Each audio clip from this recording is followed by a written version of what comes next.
thing here is that you give me files for the Clark case. Watch now, bully, come on at me, dig now, boy. Mrs. Barr, you wouldn't dare lie to me now, would you?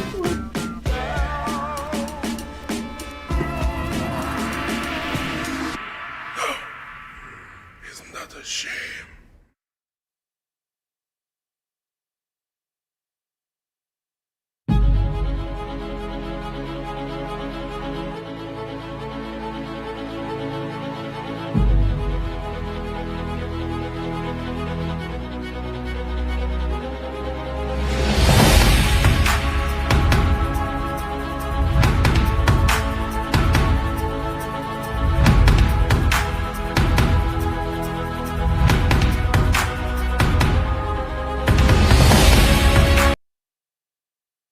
Evening and welcome to the Otterbolden Stadium as we get ready for semi-final action in the First Citizens Cup.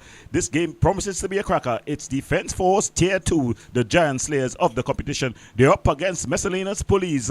Before the start of the game, we had some interviews where we spoke to the assistant coach of the Defence Force Tier 2 team, Mr. Joan Baltazar, and this is what Joan had to say. Well, good evening. We're here with the assistant coach of the Defence Force Tier 2, as they're called the real Defence Force. They're up against the Miscellaneous Police, and of course, it's a clash that the Defence Force Tier 2, they're looking to try to get into the finals of the First Citizens Cup. I'm here with the assistant coach of the Defence Force, Joan Baltazar. Joan, you're up against police. A tough encounter tonight. Well, the battle between Defence Force and police has been always a tough game, you know, so we're expecting nothing but a tough game today, and as you can see, the weather, the conditions will make it a little tougher, but we will persevere in this game today. Well, you're Tier 2. Most persons may just be not aware that you've got a number of top-class players in your ranks. How do you plan to get past the police outfit tonight? Well, I'm expecting players like Hashim Asir, Rural Elcock, Jamali Garcia, you know, get the guys there forward. We have some younger guys in the team as well, and you know, we have a nice mix of the veterans and the young players as well. So, as you can see in the past games, you know, we are getting good results with the good leadership, and hope that comes through the game today as well. Well, I can't let you leave. You're a bit of a army legend in football. So you're off the field now, you're into coaching. How has that been for you this first season? Well, the transition from playing to coaching has been good. You know, the guys have been receiving me well. You know, based on my experience, you know, they are taking it. So the transition was good. You know, I'm enjoying it, enjoying the team, and enjoying the spirit. So just to look forward to an even better career as a coach. That's it. Well, we heard it there first on our Wave TV right here on Pro Sports as we get ready for action. Remember, it's the Defence Force Tier 2. We're up against the Miscellaneous Police. Well, we had the words of the Defence Force. So these are the words of the police team as they look to salvage what has been a season that they've been failed. They have promised much, but delivered little. So here is the coach of the police team. Well, we're here with the coach of the police team, Devon Bristol. Police trying to salvage their season here in the FCB Cup. They've got a tough one. They're up against the Defence Force Tier 2. Devon, you're up against the Defence Force Tier 2. Your plans this evening? Our plans are normal to go out and play the football game that the same way that we have been playing all season. We want to start the game with the right intensity. We've been training, preparing for this team. We know that the team right about now, the tails are up because they would have defeated two Premier League teams on their way to the semi-final. Kudos to them for that. But we want to come out there and play the game with the right spirit, the right attitude, and hopefully we get the result. Well, the conditions are a bit tricky this evening. How are you all going to be preparing for that? Well, there are a lot of experience within the team, and we're going to speak about it. I know that the guys would adjust because they're pretty much looking forward to this game. The conditions is not the best, most conducive in terms of how we would like to play. But nonetheless, we're going to adjust. We're going to give it our best. And again, hopefully we get that result. You're looking for a trophy this season. A trophy has eluded you for the past couple seasons after playing well coming to the end of the season. How important is tonight's game? It's very much important for us. In the back end of the season here, we know that we have been here in all season. Police have been playing good, and not all the time the results would have matched the performance. We're hoping that this time we could go all the way, yeah, and get the silverware at the end of it all. So we're taking this game like every other game that we have played within the last few games. We had played probably 8 games, and we have won all. We want to keep that form. We want to go and continue with that and go all the way to the finals and actually win the trophy. Well, you heard it there. Both teams have got their eyes on the prize. Who would it be? Keep viewing as we bring the action right here on Wave TV. Well, you heard it there. The two coaches just providing with us a bit of a platform of what they expect to happen. But it's raining cats and dogs at the Otto Stadium. I'm going to pair together with Ian Wason. Good afternoon, Ian. Good afternoon, Gordon. Good afternoon, all the viewers, and good afternoon, Trinidad and Tobago. We have a very interesting matchup here between Police and Defence Force Tier 2. Some people, they keep talking, and we know about what Defence Force, the Tier 1 team, has achieved this season, but don't forget what Defence Force, the Tier 2 team, has done, and they have been having a very good season as well. Well, you heard both coaches mentioning the achievements of this Defence Force Tier 2 in the First Citizens Cup. The First Citizens Cup matches the Tier 1 teams against the Tier 2 teams. And thus far, the Defence Force Tier 2 have claimed the scalps of some giant killers in this First Citizens Cup. But we're going to go to the starting lineups for you. So we're just going to have the starting lineups for you, and we'll go through them quickly. For the Defence Force, the man in goal wearing the number 22 jersey is Dwayne Thomas. The captain, Jamali Garcia. 2 seasons ago, he was the captain of the victorious Tier 1 team. Victorious Tier 1 team. He will be sporting the number 23 jersey. The number 4 jersey, young kid and Trish Jail, the Fatima College man.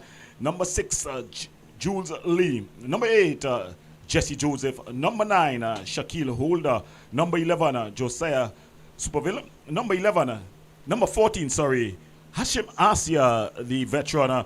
Number 19 is going to be Philip Tinto. Rondell Elcock will pin the back line, sporting number 20 jersey. And rounding off the starting lineups, the exciting number 27, Theodore Cravador. So that's going to be the starting lineups for the Defence Force, for the police team. And for police, of course, in goal, the evergreen Adrian Fonset, who is no stranger to local football. We have Xavier Rajpal, who has been a workhorse in this police team. Tyrese Bailey, Karim Freitas, who has had a very good season thus far. Jabari Mitchell, Joel Lewis, Martin Watson, Elijah Belgrave, the experienced Belgrave, Jadal John, Quasi Allen, and rounding off is number 66, Caleb Sturge. Well, that's the starting lineups for you.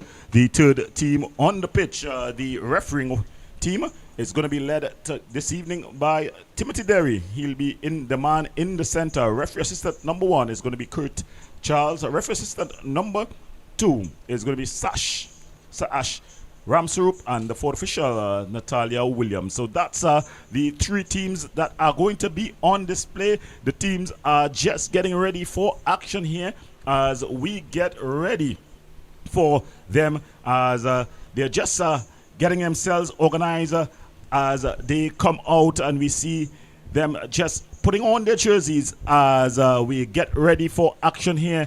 So Ian, as we get ready for this game, there are a number of plots and subplots in this one. Of course, Adrian Fonset will be looking to make his mark as one of the top goalkeepers in Trinidad and Tobago still. He's been overlooked for national duty going to the Gold Cup, but he'll be looking to make his mark on the pitch here this afternoon. Ian. Yes, it worked out in Police's favor. He's not heading to the Gold Cup. He didn't take part in the last 2 World Cup qualifiers, but he is at service for Police. So it worked out for Police to have him available still. Well, he's going to be making a statement, but looking to make a statement of his own. The number 23 for the Defence Force team, Jamali Garcia, the captain of this Tier 2 team. He would think that he had an injury and he fell off of being on the starting lineup. He'll definitely be looking to force his way at least back into the Tier 1 team as they get ready for the Caribbean Championship.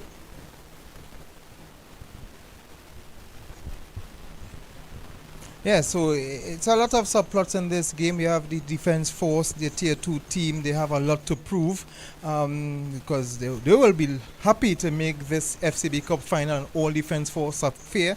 A lot of these players, as we would have mentioned before, a lot of them have experience at top flight football, former national players as well. So these players, this defense force tier 2 team, have a lot to prove in this competition. Well, we're going to look at the benches, and when we look at the coaching staff of the two teams, we see that for the police team, it's going to be headed by Devon Bristol. The assistant coach is Todd Ryan, but another assistant coach, and we just saw him on screen, none other than Kaleem Highland. So a very experienced in terms of playing, but they know young coaches now stepping into their next part of their careers. Yes, and of course, just recently we had a conversation with Devon Jostling, another one of the young coaches who just made this transition from football, and himself, he's assisting actually Denzel Theobald, and he said that they want to make a statement so that when there are jobs and offers coming from for the national team, they want to be among those to be considered, and it's a good step in the right direction to have younger players. We saw the Argentina winning coach barely in his 40s, early 40s, and this is what you want to see, young coaches taking the lead at top jobs and grabbing them with both hands and doing well. Well, on the defense force side of things, Joan Balt, he's a legend, especially in futsal. He's now transitioned from the playing park to the side of the field. As we see there, this on screen, the referees just leading the players out onto the pitch as they get ready for action here. As it's gonna be a cracker here at the Otto Boulden Stadium as we get ready for action in the first Citizens Cup. It's Defense Force Tier 2. They're up against the Police FC. So it's a Tier 2 versus Tier 1 encounter. The second semi-final is also a Tier 2 versus Tier 1 encounter. But this is going to be a cracker as Defense Force Tier 2 team have a lot to prove against a much experienced police. Well, the police team will definitely be looking to leave their mark here as they want to at least reach the finals. After that, they will see who they meet. So the teams are just exchanging pleasantries here at the Otto Boulden Stadium as Elijah Belgrave, the final man of the police team, to make his to exchange the pleasantries. So we're gonna go past that pretty shortly. The captain of the Defense Force team, number 23, Jamali Garcia, and the captain of the police team, Adrian Fonset, just getting the toss, and the sides have been decided. So it's gonna be the Defense Force kicking from right to left on your screen. They are in their more traditional blue and yellow outfits. Police, they've decided to go with their newfound jazzy or maroon outfit. So that's what they are going to be wearing.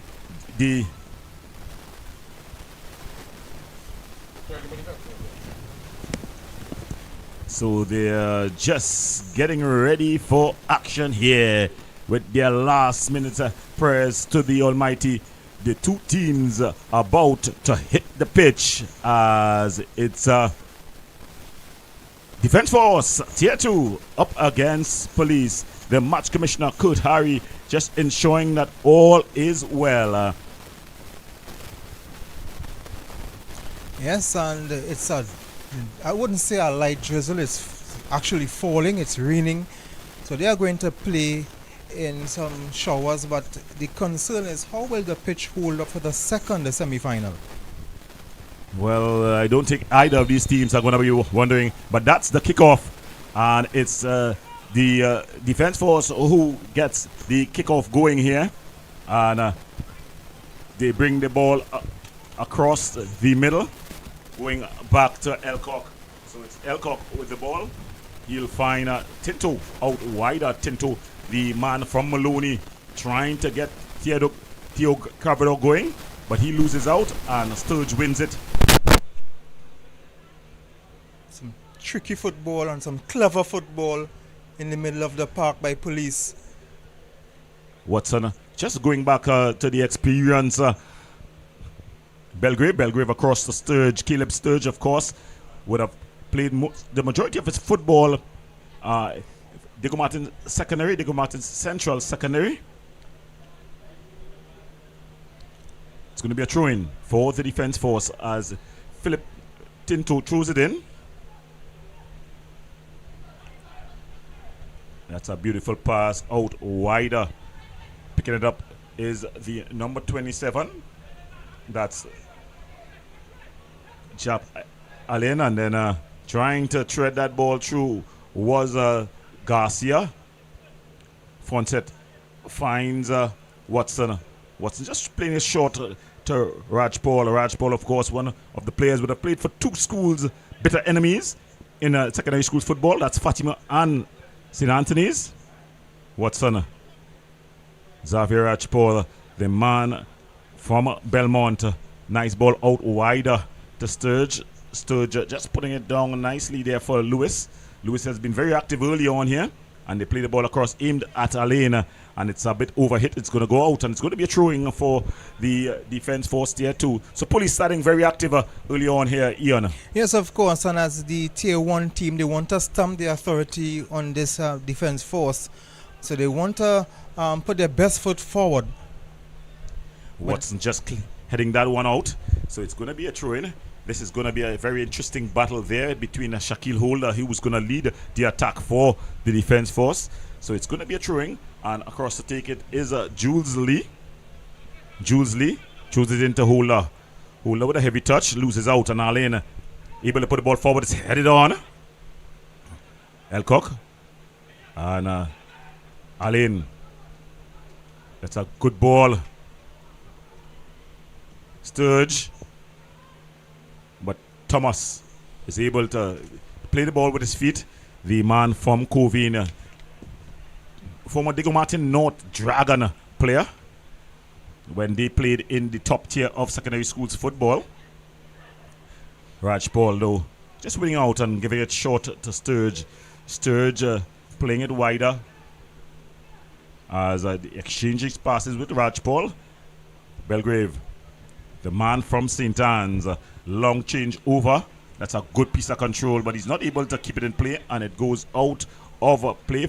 That's John Young, Darrell John. So the police team bossing early possession here. Waste, are you surprised? No, I'm not surprised at all. As I mentioned earlier, because they are the tier 1 team, they expect to take the matters into their own hands. Shaquille Holder just slipping as he tried to get the ball across the middle of the park. So it's nothing strange. You would expect to see police try to get the early running in this match, because they want to stamp the authority very early. But they know exactly as well what this defense force team is capable of. Well, defense force here just showing a bit of what they can offer. Not going too badly here, as they have a bit of possession here. It's Philip Tinto, the man from Maloney, who throws it in. Another good touch by Crivado. Kept in play there by the talented Therese Bailey. But it goes out of play, and it's going to be a throwing for the defense force. So if you're just joining us here on Flow Sports, you're watching a First Citizens Cup action live on Flow Sports. It's defense force semi-final. It's a semi-final. Defense force tier 2. They're up against the police team. But floated into the area. Watson clears it out. Lee finds the talented Trestrail. Trestrail goes wider to Tinto. Tinto losing his footing. Now, Ian, you'll see a number of players losing their footing there. Of course, the field looks a picture, but under it, it's very heavy. Yes, and that was couldn't get a worst possible time to lose a footing, just as he was to unleash a shot with his right foot. His left foot gave up on him. Well, here comes the defense force. They're finally beginning to get into this one. picking up the ball wider. It's Superville. He's a tricky customer. Oh, just tipped over by Fonset. So an early opportunity there by the Defence Force team. Yes, a very good opportunity for Defence Force, and Adrian Fonset had to be watchful. As we look at it here, he had to be watchful, a tricky, and he did well to get it. So it's going to be a corner, the first corner of the match, as looking to take it is the Fatima College man, Caden Trestrail, former national under-17 player. What a talent he is. So Not he's sure if that ball is positioned correctly. Well, he's gotten away with one here, a couple of inches. Whips it across. It will not be the best corner he has taken. Lewis plays it forward. Finds. In fact, it's now fell to Lewis. To reach Boy Bailey. But it's cut out at the back. And Defence Force try to knock it out. And does so. Curvador. Trestrail. Strong tackle. The tackle's coming in to reach Boy Bailey. Finds Caleb Sturge.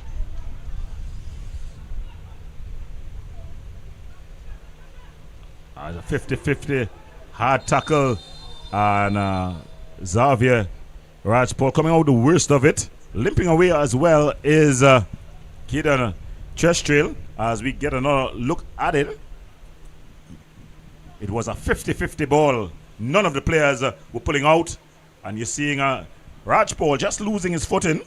Now you see both players on the ground. Initially, it looked like got the better. Rajpal got the better. And you're going to get a lot of that during the course of this match because of the rain and the field. How the field is slipping, you're going to get a lot of that, and it will also be encouraging defenders getting some slide tackles as well.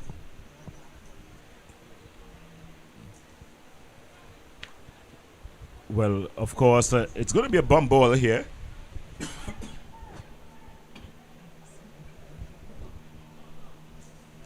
So it's played across the Garcia. Garcia finding Jules Lee. Jules Lee going back to Jamali Garcia. Jamali Garcia, former St. Anthony's College man. 2 seasons ago, he was the leader of the Defence Force team that won the inaugural TTFA Tier 1, as well as the First Citizens Cup. Jules, it's across. Allen! Good save by Thomas. So, the chance for the police team, Kwesi Jack Allen will think he should have done a whole lot better there. It was some nice work initially by Joel Lewis to pick the pocket of the defender. He made a telling run down the right hand side, squared it back. Allen with time and space to pick a spot. He tried to pass it past Dwayne Thomas, but Thomas was equal to the action and he just pushed it wide. So it's going to be a corner here for the police team. They've got loads of aerial power, but decides to go short. Lewis, a shot from distance, straight into the hands of Thomas. He's able to recover. So the police team showing that it's going to be end-to-end action here, Ian Wilson. Yes, and both goalkeepers coming up trumps. We saw Adrian Fonset earlier. Now Thomas doing his best and keeping the game at goalless at this stage. Superville with a bit of a heavy touch. He loses out. Young John finds Rajpal. Rajpal trying to get Freitas going. Scooby Freitas, but he loses out. And Hasima Asia, the man who can play 2 sports at the very highest level. But there's some good defensive work in the midfield there by Joseph. Jesse Joseph. And the police team, they're able to recycle the ball here as they come forward. Bailey, the man from Carenage, strong tackle from Philip Tinto. Philip Tinto, former Caledonia man. Last season he strut his stuff with Caledonia. Here he is. Strong tackle there by Philip Tinto. And Bailey is reeling in pain. So the action is fast paced here in the First Citizens Cup. Yes, the downpour continues. Not a downpour of goals yet, but certainly a downpour of action. A strong tackle again. Elijah Belgrave just slowing feet and giving up on the right side. Sturge makes a run, and here comes defense force. Holder.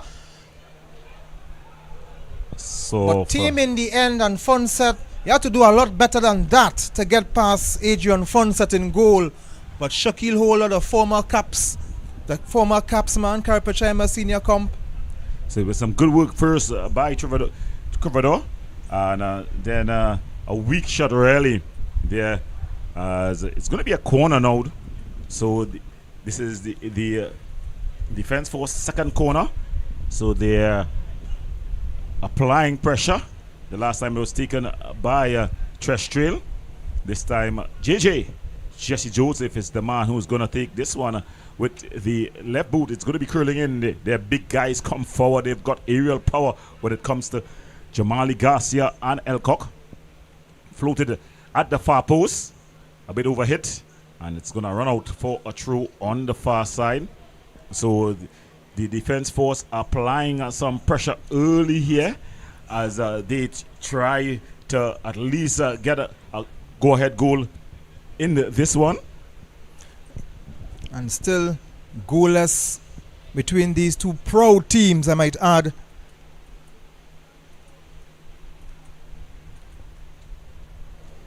Of course, whether it's Defence Force 1 or Defence Force 2, it's always a derby when police meets the Army. Watson collecting the ball from Fonset, the South Pace player. Spent a good couple of years away on scholarship.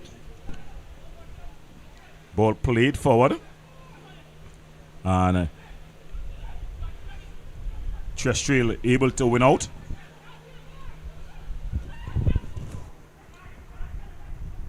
So they go back to Garcia.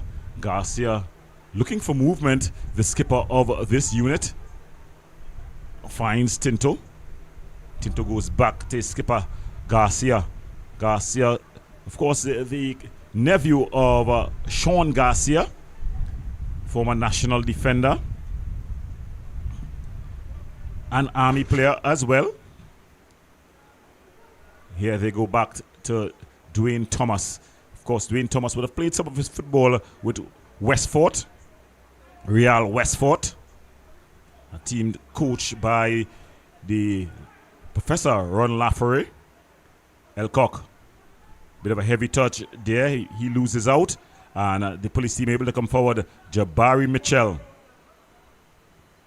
threaded through, finds Lewis. Lewis putting on the fans, and he played the ball aimed at Freitas, but it was behind him, and it's going to be easily recovered and brought forward by Tinto. Tinto in to Jesse Joseph. Joseph finding, and he's just bundled over. Referee calling for that infringement. It was Shaquille Holder who went down pretty tamely in the end, but the referee Timothy Derry giving him the benefit of the doubt.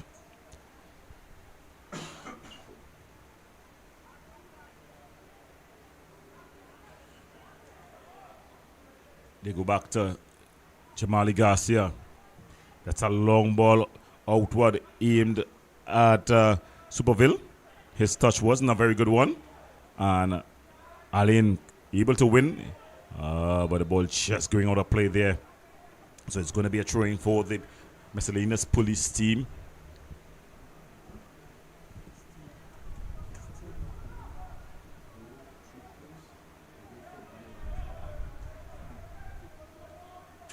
So it's going to be a throw-in downfield, headed on by Allen. Xavier Rajpal finds Caleb Sturge.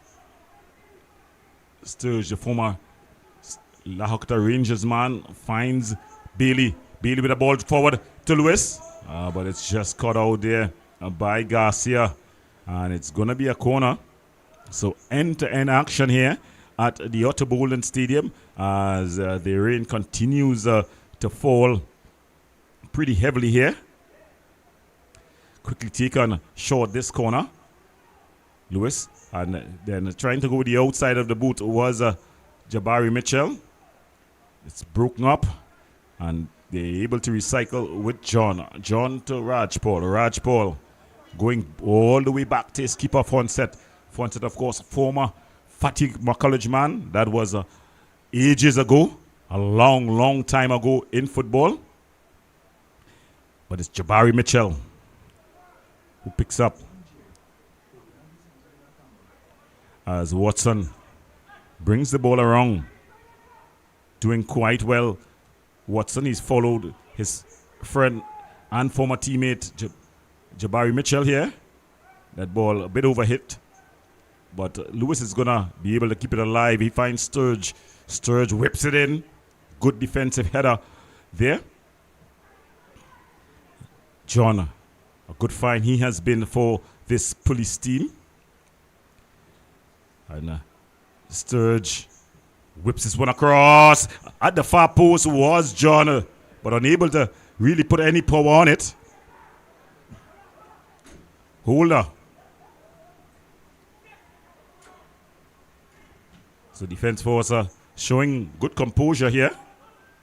But that ball just played out. It's a bit of the commentator's curse. So Ian enter in action here at the Otterbolden Stadium. Yes, and this is what we expected, especially with these two teams.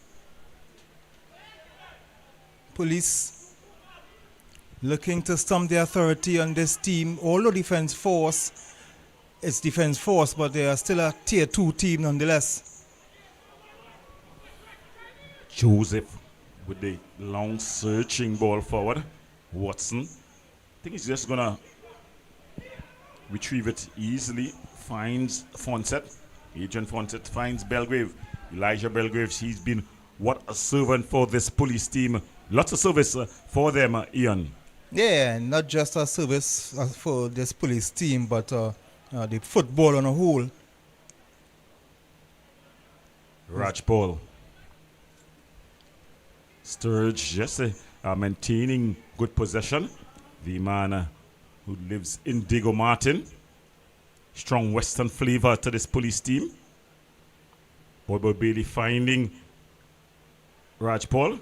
Rajpal trying to bring the ball across.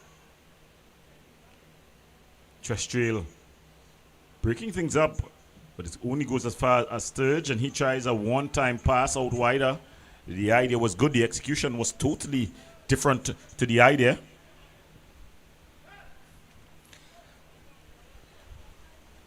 Just about 18 minutes gone in this encounter, this first semi-final of the FCB Cup. Still a goalless encounter between Police and Defence Force Tier 2.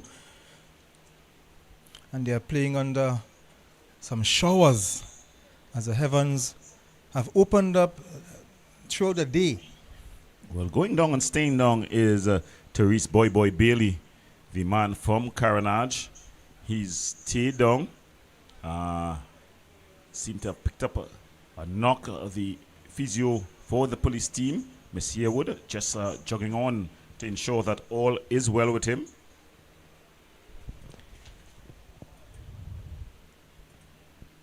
Julian Yearwood. Now, Ian, it's been a real exciting season in the TTPFL this season. We have had the runaway winners in the Defence Force. Police, they started slow, but when they got rolling, they provide a scare for most of the teams coming to the end. In the end, they were able to cop the third place and a CFU spot. So that will be a plus for them, but they'll be looking to get the icing on the cake if they can at least reach the finals of the First Citizens Cup. Yeah, they, as I mentioned, they started slowly, but they did well enough to get that CONCACAF Caribbean stage. They and AC Port of Spain would have come third and fourth after another spot was added to Trinidad and Tobago. And a nice through ball, but couldn't get there in time. It was just too straight. and too powerful and gone straight to the goalkeeper, Adrian Fonset. Of course, the first Citizens Cup, the crown, the jewel in the crown of the Trinidad and Tobago Tier 1 football for a number of years. You'll want to win the league, but I think winning the first Citizens Cup is always the jewel that a number of players remember. Also, 150,000 big ones up for grabs. But according to what is being said, this FCB Cup might drop to the 3rd level next season because we expect the FA Cup to return. Well, we've heard a number of talks, many a season. So we'll go with what we have. And what we have is the first Citizens Cup as the defense force look to make this attack. It comes off of Watson and it goes out for a corner. So it's going to be a corner for the defense force tier 2 team. Their 3rd corner. All has been on the left side. We had Trash Trail taking the first one. The second one was taken by Joseph. The 3rd one is going to be taken by Theo Covador. So it seems to be a lotto. So let's see if he can provide a good service here. It's a bit soggy down on that side by the corner flag. You can see the dark area, waterlogged. Whips into the area. Just headed clear and then put out off of a defense force player. The captain Jamali Garcia just getting his foot to it. As there is a substitution and off comes Therese Boy Bailey. The early foul on him, just taking his toll, and he's going to be replaced by none other than Kareem Hutchinson. So Kareem Hutchinson comes in and out goes Boy Bailey. So Bailey not recovering enough from that injury he sustained just short while ago and had to be and was forced to be subbed off. So hope he's okay. If they get to the final, should be available. Fonset finding Belgrave. Belgrave to Sturge.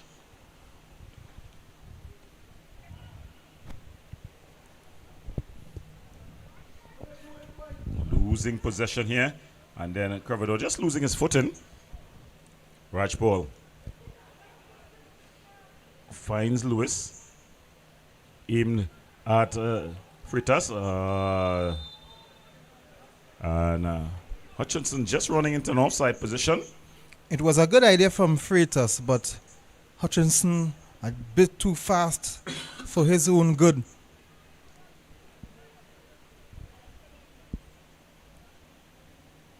But it was close, actually very close, as we see. So, Telcock, ball banged forward. Misses everyone. Oh, just outside the area. No call by the referee. He's gone down in a pile. You look at it at home on the side. It was a true ball. But right away you saw. So it wouldn't have been a penalty. He missed the ball. He struck the man. It was outside the area. Referee Timothy Derry from his position. Let's have a look at it again. And the theatrics really by Holder. Holder got to the ball first. Fonset tried to pull out, but he connected with him. Holder went down in the area theatrically. In the end, the referee points for a goal kick. Yeah, because you saw that Fonset right away claimed innocence. Of course, even though you may not have done it for spite, that does not get you away from it being a foul. It definitely was a foul. And he clearly didn't get the ball. Lee does well.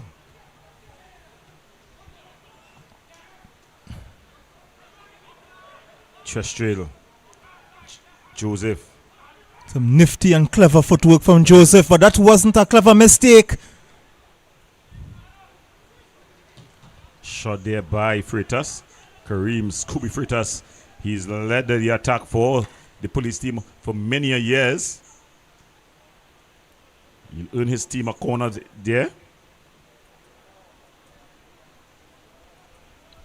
It was a mistake by skipper Garcia. Ball came across, found Freitas. He needs no invitation to shoot, but it was charged down, and it's going to be a corner for the police team as they look to get the go-ahead goal in this one. Remember, it's First Citizens Cup action live right here on Flow Sports. Not to forget Wave TV as well. Remember to like, subscribe, and share.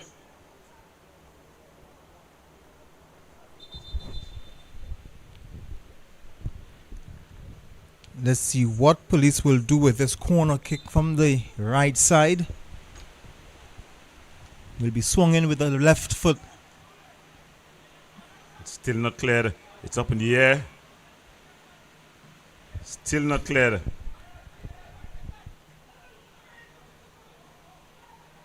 Some of the players finding it very difficult to play in these conditions with the rain. It's very slippery underfoot at this point. Belgrave with a shot from distance. Oh, it's head off the goal. The big defender, Elijah Belgrave, bangs it past the keeper, and he puts his team up. What a play from the veteran. Yes, it was a very good play. Came across the face of the penalty area, getting the ball on his favored right foot. He bullied his way here, really. Shook off the challenges of two and in off the upright. Elijah Belgrave, you take a bow, young man, as he puts police up 1-0. There's nothing much the goalkeeper could have done there. He did quite well following the ball outstretched. It hit the inside part of the upright. Couldn't do much. And as police, they take a 1-0 lead in the first semi-final of the FCB Cup against Defence Force Tier 2. So the Defence Force will have to fashion a response. The man from St. Anne's, the veteran, doing what he does best. No goal, no problem. Send for Belgrave. Watson able to clear here. Finds Allen. Allen gives it away to Tresh Trail. Joseph finds Scrivener. He's up 1-on-1 versus Sturge. Cuts inside. Able to maintain possession here. Goes past Jabari Mitchell. Very skillful, this young man, Scrivener, former St. Augustine secondaries player. And it's into the back of the net. A drop by Fonset, and able to poke it home on the opposite end was Shaquille Holder. So an instant response by the Defence Force. Mistake by Fonset. Goal by Holder. He's still holding his tie after the earlier collision. Let's look at it again. A brilliant ball here by Philip Tinto. Fonset came and he got his pocket picked. It was the young Shaquille Holder who picked the pocket of the experienced Fonset. You have to feel for Fonset. Of course, it's raining. This must be quite wet. Of course, the ball is wet. Must be very slippery. And the ball just evaded him just a bit. And Holder with a poacher's goal. A classical poacher's goal. So it's game on. Just when the police team thought that they were getting to be in the ascendancy, it was an instant response from the boys from Tetron as they draw even 1-0. 1 goal apiece, sorry. We're back square in this encounter. Police would have thought that they got the upper hand in this match, but Defence Force are well back in it. This is Watson trying to start something on the right side. Exchanging passes with John. This one is played and will be controlled by the Defence Force. And it's Asia who came all the way back there. Hashim Asia. Of course, former W Connection man. He made his career there as a footballer, but then he came to the Army. Former national player as well. He's also former basketballer with Striker Nets as well. Does play a bit of basketball, you can tell by his height. Well, it's Garcia, long forward to the goal scorer holder, who does well. But just going out of play. And it's going to be a throwing for the defense force. Lee throws it in. Of course, police without Joven Jones, who is out on national duty. Just one player missing from this police team. Very important man though. At one point he was the joint leading goal scorer until the final match day, when he was on 16 goals. 3 players were on 16 goals. That night though, it was Tyrone Charles who came with a late surge to get the golden boot. But what a season it has been for Joven Jones and as well as Kevin Molino, as this ball goes wider here. Allen trying to do too much, and Lee able to win out and spring the counter here for the defense force. That's a good ball forward to Superville. And that was a poor pass, and he tried to recover and get in a late tackle and the infringement. And it looks he's getting a yellow card for his effort, so he will be booked. It was a bursting run here by Lee, finding Superville with a short pass, and then it's Lee who just tripped up. It was a poor pass to begin with, and that forced Lee to try to win back the ball, but the attempt was a bit too late. Ball banged forward. Finds Fritas, and then he just gives it away cheaply as well. Ball banged forward at Sturge. Able to find Lewis. Lewis 1-on-1. He's up against Philip Tinto and Crevedor, who's had joined for company. And it's going to be a corner. The defense force players, they're not happy. But it's not about who's happy and who's not. It's what about the man who's in blue tonight says, and that's Timothy Derry. Points to the corner flag. It's going to be taken by Jabari Mitchell. He's going to be taking this with the right boot. Well, despite the field being in this situation where a lot of players are slipping and sliding, and the players themselves, they are not shying away from taking on defenders and taking on and playing with the ball at their feet. Ball across. Rising highest there was. He's dropped it. Coming and missing there was Dwayne Thomas. And he's gone down in a heap. We'll have another look at that one. It was a very good corner here by Mitchell. He swung it in with the right boot. Whipped in. Rising highest was Belgrave. He didn't get the best of our connections. And then coming and just losing his footing and going down was Dwayne Thomas. He was lucky that right on spot was his defender, who was able to clear it to safety. You can see in the picture there, Jamali Garcia just talking to Timothy Derry. Probably just wondering, inquiring, was that a foul? Thomas stayed down. Another conversations taking place there. Well, Timothy Derry, very experienced referee at this level. And referees and players normally form some sort of relationship after a couple of interactions. But it's going to be Elijah Belgrave. He has a long throw on him. Throws it in. Headed on. And just losing his footing as he was about to pull the trigger was Raj Paul. Raj Paul able to recover here. Watson.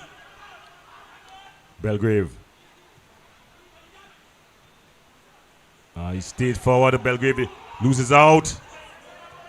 And trying to thread it through.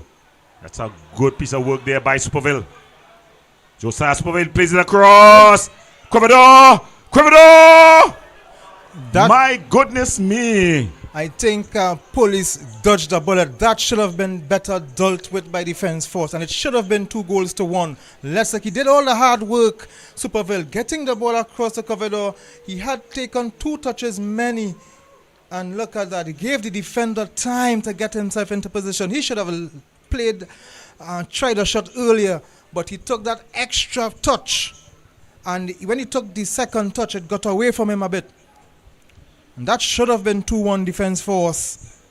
Well, it's going to be Crivedo who's going to try to correct his errant ways with this corner. It's going to be taken with the right boot. It's going to be curling across. Curling in, headed clear. And Sturge able to find Lewis. Freitas, that's a beautiful ball. Thomas way out of his goal. He read it well. Dwayne Thomas, he had to be sure. And sure he was.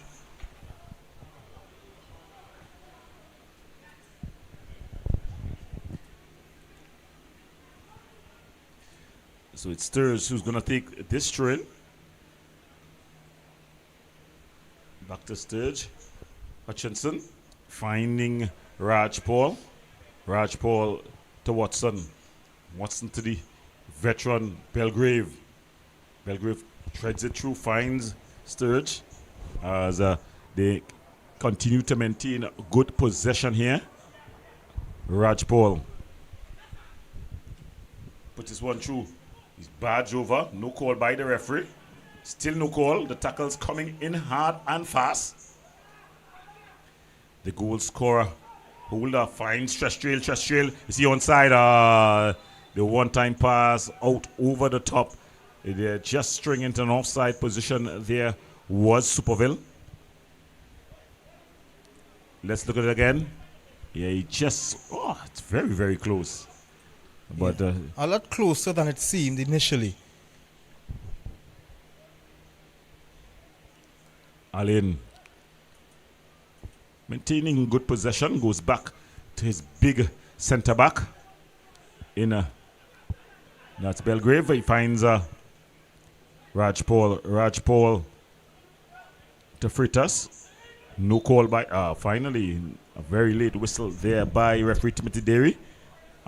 He's been consistent though, Ian Waston. He's allowed the football to play and flow. That's referee Timothy Derry. Yes, of course. And at that time, you wanted to see if they would have maintained the position of the ball, if the advantage would have been played. But when Tresteele got possession of the ball, he called it back because he wanted the football to flow. So some good refereeing we are seeing here, and a free kick on offer for Police. Look like he will try the goal from here. A deflection will take it for a corner kick for Police as they look to edge in front. Yeah, so Police looking to finish the half strong here. Elijah Belgrave, he's been the man of the moment for them. No Juven Jones, no problem. Call on Elijah Belgrave. Here comes Police looking for that go-ahead goal. They took the lead, but Shaquille Holder, and of course, waterlogged by the corner. A short corner taken. Now decides to use the support he had. And this is an own goal. Oh my word. There by Joseph. Not sure what he was thinking there. Maybe he wanted to head it on to his goalkeeper. But Thomas was not on the same page with him. It was just whipped into the danger area. So let's have a look at it again here. It was the short corner across to Alain. Alain just whipped it across. And Joseph just tried to head it clear. And inside it was a perfect finish for him. Into the back of the net. An own goal. Police will take it though. They go up 2-1 here. A lot of world-class strikers would have been proud of that goal, but not a defender. Yeah. Harry Maguire wouldn't be proud of that. Not sure what he was trying to do there. That's Jesse Joseph. And just like that, Police, they are leading 2-1. Yeah, they're leading 2-1 and looking to finish the half strong here. Lee looking to provide some sort of answer back. Finds Superville. Superville cuts inside. He loses out. And then John is able to exchange passes with Lewis. Garcia finding Superville. Garcia trying to get the one-time pass, and it allows Lewis to go for a bit of a run. He loses his footing, and the referee overruling his assistant on the near side. And Raj Paul. Tinto finding Trestrail. Trestrail to Corvidor. Corvidor one-on-one with Sturge, cuts inside, loses his footing. Scooby Freitas, the man from Saganga. That's a brilliant ball through. Thomas comes, does well. Dwayne Thomas, he's been beaten twice already. Lewis finding Freitas. Not sure why the players are trying to travel too much with the ball or playing the ball with their feet. They should be knocking the ball more because of the state of the pitch. We are not seeing that from the players. They still want to play a lot of individual football. I think it's really culture. The culture of Trinidad and Tobago local players. They like to run with the ball. And when they get a smooth surface such as this one at the Otto Bolden Stadium, they'll think that, hey, it's time to show display my skill. You're not taking into consideration that it's a bit of heavy ground. That's a brilliant ball over. Just a bit too much on it there. So it's more cultural thing than anything else. And a lot of slipping and sliding. So the culture of the players not taking into consideration the slipping and the sliding that we are seeing all evening. Elcock finds Tinto. Tinto the ball across to Holder. He's done well for his team. Philip Tinto, the early ball. Not sure who that was intended for. Doubted he was expecting Superville to run from the left. There was no one in an advanced position. So police just maintaining possession here. Watson has made that position his own. Doing quite well in that position for police all season. Yeah, he joined the police team at the halfway stage during the carnival break. Of course, police would have lost Alvin Jones to greener pastures. And first it was young John, who came in there to play the right back position. And then Watson made it his own. Today he's not playing a right back, though. He's playing a centre back. Yeah, he's playing more centre. Out today would be Michael Splash Williams, missing today at the centre back position for the police team. But that is one thing that this police team has been able to do well all season, mix and match. See, another example of trying to do too much with the ball.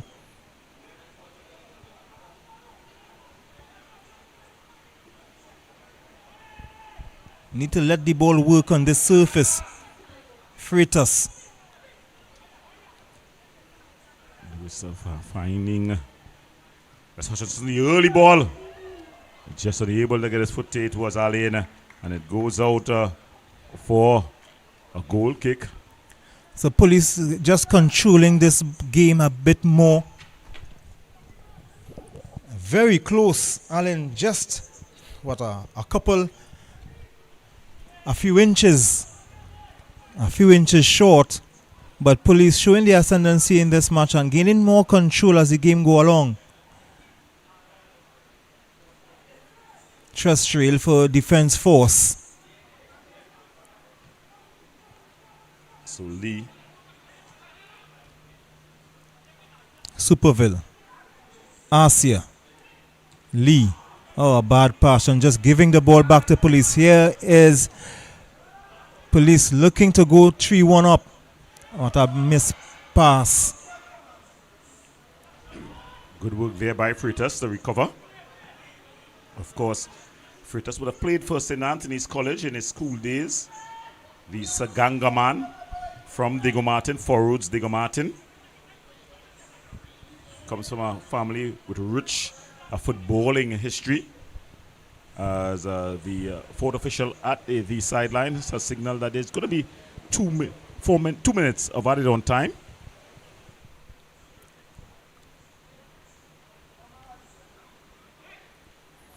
And defense force don't want to go down by 2 goals at the half.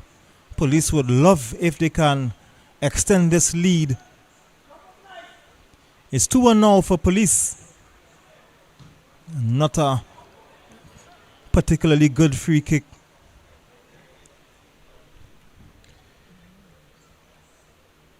So it's going to be a throw again here as they look to finish strong. John is going to take this throwing. Strange that you don't see Elijah Belgrave coming for the throw, but he decides that he's going to stay at home.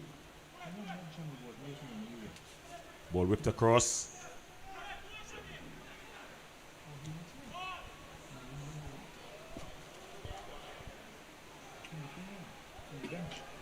Ball going out of play.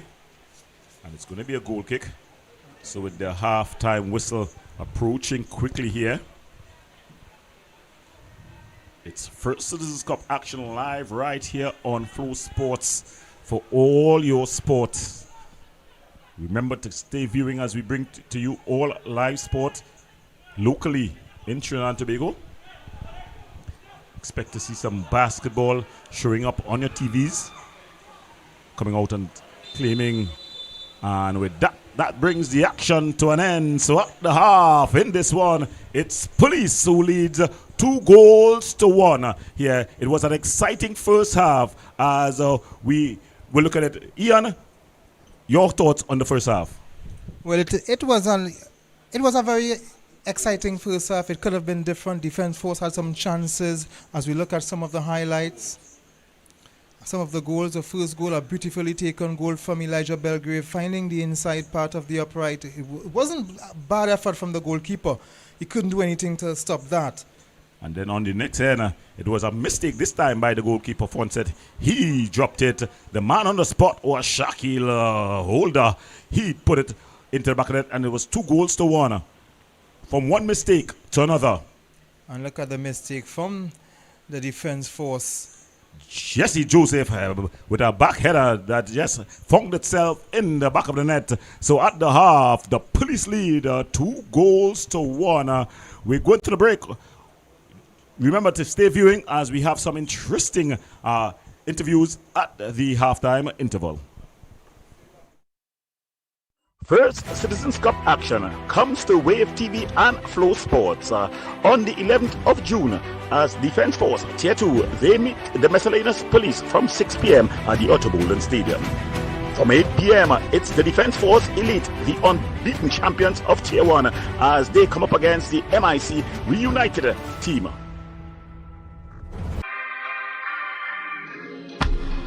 When you push your body to the limit, every drop of sweat counts.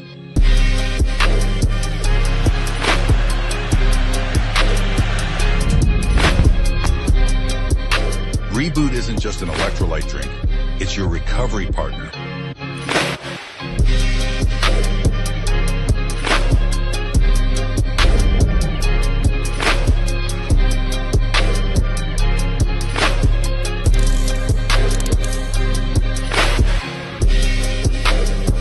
Rapid hydration, clean energy, no crash. Reboot your body, reignite your performance.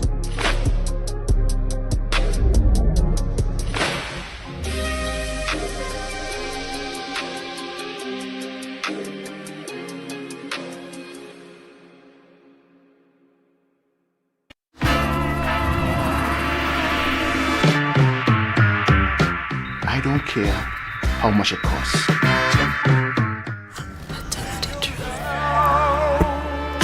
I want this taken care of now. You, my friend, You're playing a very, very dangerous game.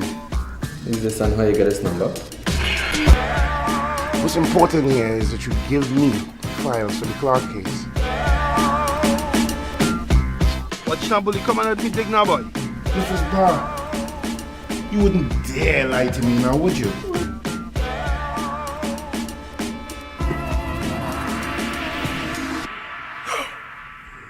Isn't that a shame?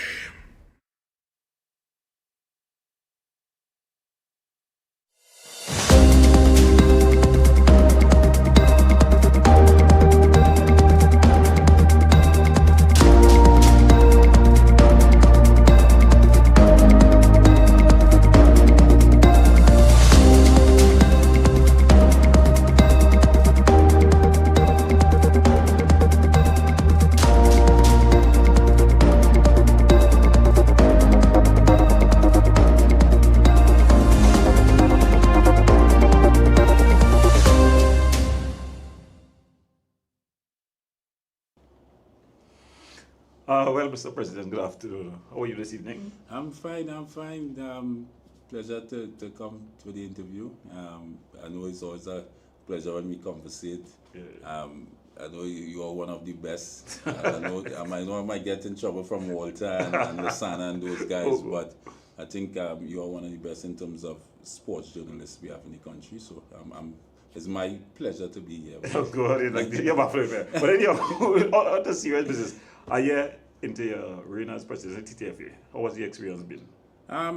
It has been busy, fulfilling, humbling as well. It has been a challenge on some fronts when you talk about finance and whatnot, but very rewarding in terms of how many things we would have been able to accomplish in that 1 year. So a mix of emotions, but I'm pleased and happy, still joyful to be the president. I'm still wanting to be the president. You know, in positions like these, after the first year, sometimes it's make you or break you. So, but I think it would have made me, and I'm still pleased to be the president of the TTFA. Some of the victories that you have had in the first year as president? One of the biggest one is for us to start the strategic plan. I would have personally done alongside the General Secretary of the FA, strategic plan and a strategic clause with FIFA. So we started our strategic plan alongside Deloitte. That would have been something for me personally, I think was needed in the FA in terms of knowing where you're going. I think one of our friends continues to say for a long while, it's not who's leading, but where we're going. I think the strategic plan for the FA is important in terms of charting that course where we are going for football in Trinidad and Tobago. So that for me is a personal milestone in that 1 year. Well, you talk about the strategic plan, coaching, education, playing on the field. The president of CONCACAF, he commend you for football first, because all of the paperwork is important. How has the footballer on the field for you been? I think Trinidad and Tobago would attest to this. It has been improving. We would have brought on Coach Dwight York with the senior team. That would have lifted the spirits of the group. We would have seen we qualified for the Gold Cup, having the playoff against Cuba, winning in Cuba for the first time in a while, and then winning at home to qualify, winning the both legs. So that in itself is an achievement for the guys on the field. But not just the senior team, we also have the youth teams that we took part in World Cup qualifying earlier in the year. We would have qualified for a final round in World Cup qualifying for youth football for the first time in 13 years. So that was important as well in terms of seeing the next generation of our players, both boys and girls, competing. The boys missed out on our last day against Costa Rica, in Costa Rica. Be it for some one or two blunders, the first half penalty, which one is one that we could have managed better. But we continue to work with the youth teams. We are hoping and we are confident that one of those youth teams would qualify for a World Cup come next year.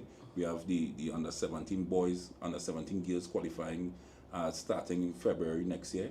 And then we have the under-20 boys as well. So I think with that squad, when we have the under-20 boys qualifiers coming up as well, when we look at the amount of under-20 players playing in the professional league, the TTFA league, it's really exciting to see where we go. We have maybe one of the standouts in terms of young Dal Garcia, Zoom Zoom. Top scoring, being the player of the season for the Secondary Schools League, as well as leading a young San Juan Jabote, just narrowly missing out from qualifying for CONCACAF. Surprising the whole of Trinidad and Tobago with that young team. He would have been leading from the front. He's still eligible to play under 20s. So I'm excited for the future of Trinidad and Tobago football, but I'm excited for the now as well with the senior team in terms of adding new players. We now got Dante Seeley to the men's senior national team. He would take part with the team when they take World Cup qualifiers against St. Kitts. That will be the first time persons will see him in Trinidad and Tobago. I don't know how much football fans have been following him. It's years now we're trying to have him commit to Trinidad and Tobago. He would have played with the US on several occasions. I think that would be an addition to Coach York's team. And we have several other players. So I'm excited about the senior team and their chances for qualifications for the World Cup. Well, you talk about the boys, you talk about the girls, but you haven't really spoken about the women. The women football in Trinidad and Tobago, your vision going forward? We had meetings, a lot of meetings with the senior players, Captain Ford, Vice Captain Swift. We've continued to have discussions. In the next 2 days, I'll have a discussion with Yaya. She's coming back. She's here right now. She's called to pay me a visit for us to talk about the future of our women's team and how do we revamp that program. For many years, our women's program has been tops in the Caribbean. We've been taking a dip for some years. But it's time now for us to revamp that program. We would start, there's a 3Ws tournament that will be taking place very soon here in Trinidad and Tobago. The intention is to have our head coach for the women's team installed by then, have 2 teams taking part in that tournament. So we have the local girls with their team. So I believe Club Sando, Defense Force, and they are the top teams within our women's club teams. So the local players will play there.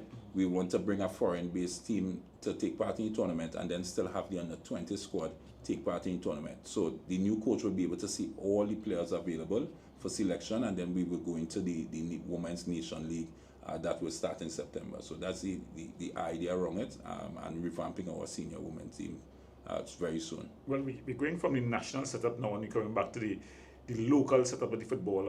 The TTPFL Tier 1, it's in the bag, but we still have the First Citizen Cup coming up.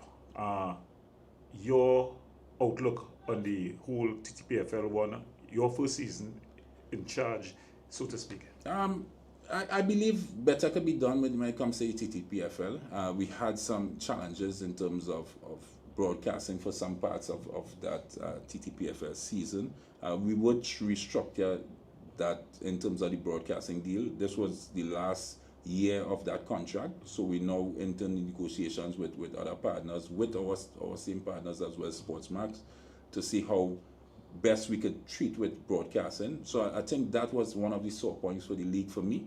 But when you look at on the field, when you look at the number of players being selected with the national team from the local leagues, when you look at the persons that are putting out the better performances, we looked at just the last round of Nation League. The top scorer coming out of those 2 games against Cuba is Isaiah Lee, local player playing here in the local league for some years, getting his chance and showing that he could stand up on the international stage. So the league, when you look at the play of football, the style of football, it's improving. I've now mentioned San Juan Jabote with that young team and being able to compete. When they run the champions, the eventual champions, to basically neck on neck, going down to the last to take where Defense was took the game. They won against the second place team in terms of Central FC. They won against the third place team, and they won convincingly in those games. They beat Police, I believe, 5. Central got about 5 or somewhere thereabouts from them. So it's really encouraging for the league. When you look at the TTPFL, we got fans coming out early in the league as well. When there was more push in the marketing, Carnival we have to look at how we deal with Carnival with football. But in all parts, I think the league was a good league. we finally got a champion going unbeaten.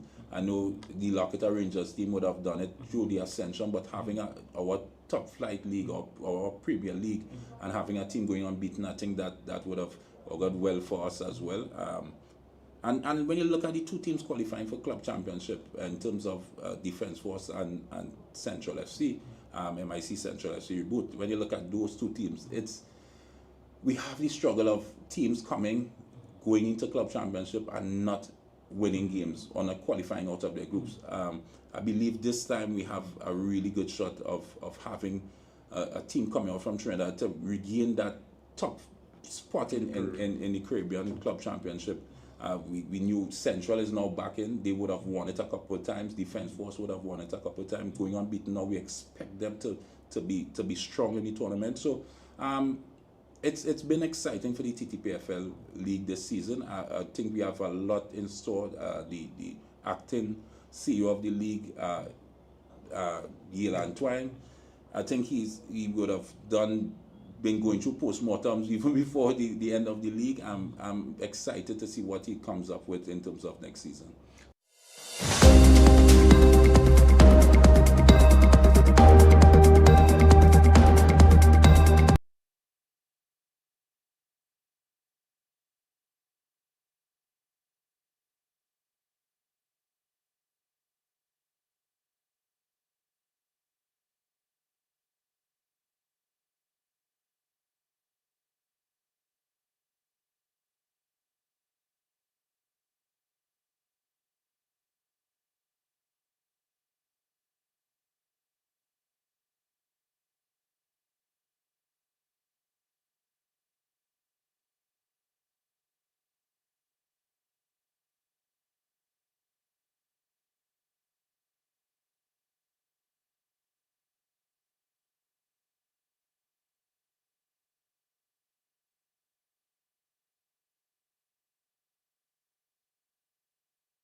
Welcome back to the Otto Bolden Stadium as we get the second half going here at the Otto Bolden Stadium in the First Citizen Cup. It's Police, they lead 2-1 versus the Defence Force Tier 2.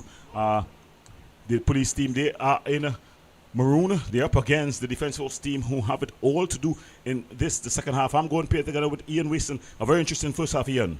Yes, it was a very interesting first half. Defence Force should count themselves unfortunate for not being level. In fact, they had the opportunities to take the lead, but because of some missed chances and a mistake from their defender in the back, that is the reason why they are trailing 2-1. But it could have been different. Well, they're getting ready to send them on their way as the match commissioner, Mr. Kirk Harry, just signals for the start of the second half, as it's Lewis who finds Allen. Kwesi Jep Allen, the former St. Anthony's College standout. They go back to Fonset finding Elijah Belgrave. The old faithful, brings the ball forward and finds Sturge. Sturge cuts inside skillfully and then reverses the passes to Allen. The early ball just over the top of the crossbar. A bit of a missed kick there by Allen. Well, you're calling it a missed kick, and if it had scored, I don't think you would have been saying that. It didn't look bad at all.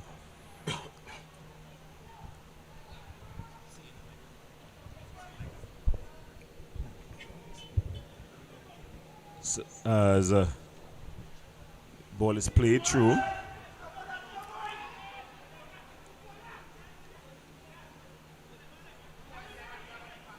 And Garcia, who's looking for movement, a bit of a heavy pass there, a misplaced pass, as there has been some substitutions at the half. Seems like number 16, he's come on. That's Kellon Acivero. So Kellon Acivero has come in. I think he's replaced the veteran Arcia. Sturge, though, for the police team, brings it right across past Watson to Watson. And then a bit of a misplaced pass there. Hutchinson turning one way, then the other. Finds Watson. Watson trying to play it to Raj ball. It's been picked off. Theo Crivador, the former captain of the AIA team, Athletic International Academy, and St. Anthony's College standout. That's a brilliant ball by Tinto, but it's a bit overhit on these conditions. Philip Tinto trying to change the angle of the attack. So, Ian, what would you have said to your team? Have you been the coach of the Defence Force Tier 2 at the halftime? Well, what I would certainly be saying is just get the ball, knock the ball a little bit more, be aware of the situation, be aware of the conditions of the field, and also take your chances. You have to score your chances. So,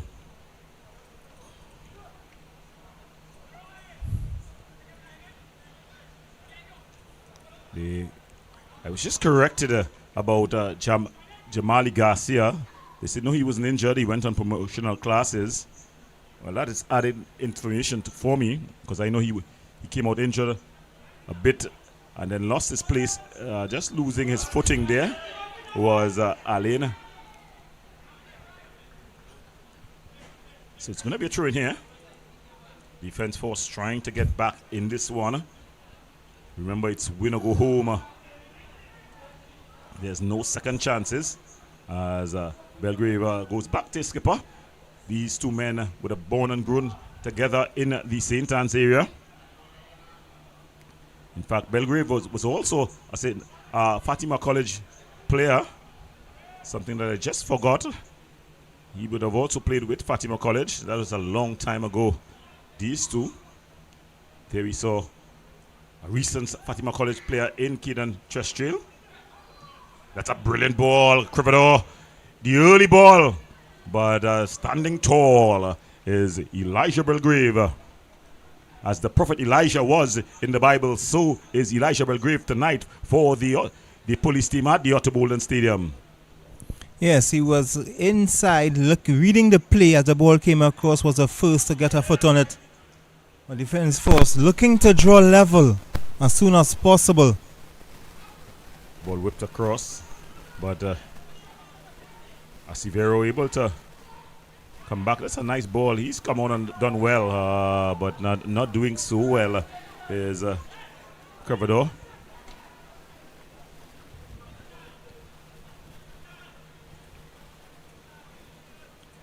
Movement on the bench for the Defence Force. Seems to be like they're looking to add some attacking firepower. The big man, Dwight Quintero, the man from the North Coast, he seems to be the man up and getting ready. But in the meantime, it's going to be the guys on the pitch who's going to have to find a way back in this one. Sturridge, though, will take this train. A heavy touch by Hutchinson. And Defence Force, Elcock looks to come forward here. Just broken up at the back by John. John has been good most part of this season. A young player coming in. Jesse Joseph looking to atone for his own goal. Finds the young Trestrail. Trestrail out wider to Superville. Superville one-on-one with John. Treads this one through. Bit too far forward and Watson able to clear. Hutchinson with a bit of a heavy touch, but he's able to regain possession. And Jabari Mitchell with a good ball over the top. He's onside, but out and doing the necessary was Thomas. And then they banged up over the top. But it's not on target. So it was almost a comedy of errors here. Yes, it started with the goalkeeper coming out of his line and coming out of the penalty box and getting a header. But the header wasn't a particularly strong one. I think he had a better option if he could have kicked it out or volleyed it out. But in the end, he put himself a bit under pressure and had to scurry back in goal. Good thing the effort in an open goal was not on target. So it's police here enjoying a good spell here again.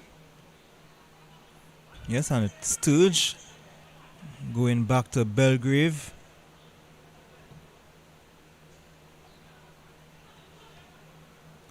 Putting some Sturge under some pressure. Wasn't a particularly good pass. Coming up after the Defence Force Tier 1 team up against Matura United. Yeah, that's going to be the nightcap. That's as a man gets a cap. Finds Thomas. I mean, that's Joseph. Joseph trying to make amends, but a shot straight at goalkeeper Fonset. He already scored one. He just wanted to score one in the correct post now. Raj Paul, the clear, but didn't get it out far enough.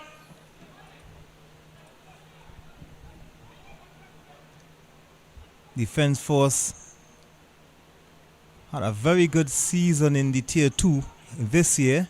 They ran unbeaten just losing one game until just recently. They're leading in their group, that Division of Football in Trinidad and Tobago, yet to be completed. Raj Paul.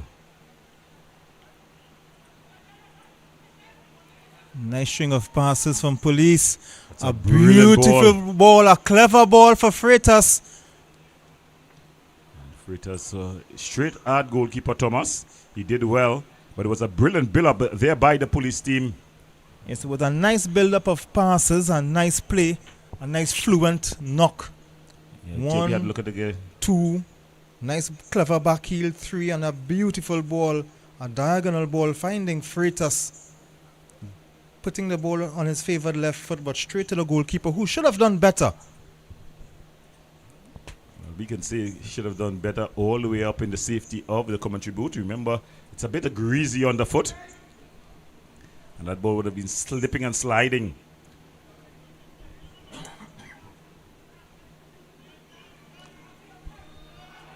Ball played forward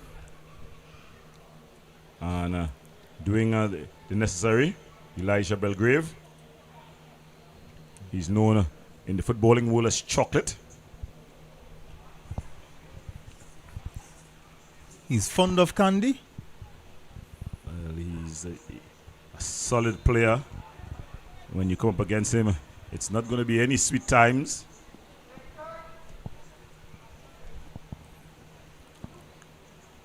Still 2-1 in the second half between Police and the Defence Force Tier 2 outfit in the first semi-final of the FCB Cup.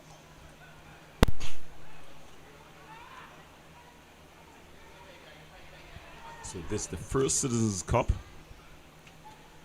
Live right here on Flow Sports.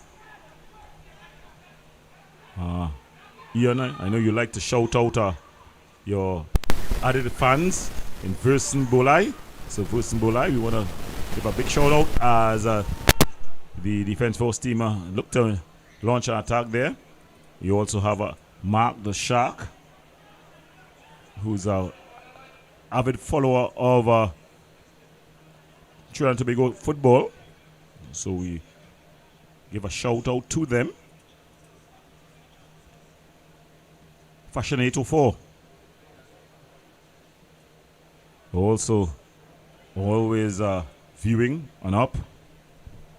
And we cannot forget AIA and Adrian Romain. He started off as the coach of the Eagles team. It didn't go too well this season, but I know he'll be back. But here comes the Defence Force looking to get back into this one. Watson wins out though, and able to find John. John with a nice ball forward, and it's easily controlled there by Freitas. Ball played forward, but Trestrill comes back and does all the hard work. Finds Thomas. Dwayne Thomas. He decides to go short to his captain Garcia. Garcia across to Lee. Lee skips past a challenge. Finds Severo, who's been good since coming on. Who finds Trestrill. Young Caden Trestrill trying to thread the needle, but it's easily read by John, and they're able to come forward. Strong tackle there by Lee. John finding Kareem Scooby Freitas, but his reverse pass was easily read by the skipper Garcia. Here comes the defense force. Good holder play by Holder. He's already found the back of the net once tonight. He'll need to find it another time if he's going to keep his team alive in this one. Elcock with a brilliant ball out wider. But the player was just in a straight into an offside position. That's Superville. So there's going to be a substitution. And on comes the White Quintero. He's going to replace Theo Crivador. So Theo Crivador, his night is over. Defense force going for bulk and power here as the man from the North Coast, Blanchishes, he's going to be running on. So they are adding bulk. He's going to go to the top and lead the attack. Coming out wider is going to be Holder. So signs of attacking intent here, Ian. Yeah, when you see Dwight Quintero coming on, you know exactly what is the mindset of the defense force coach.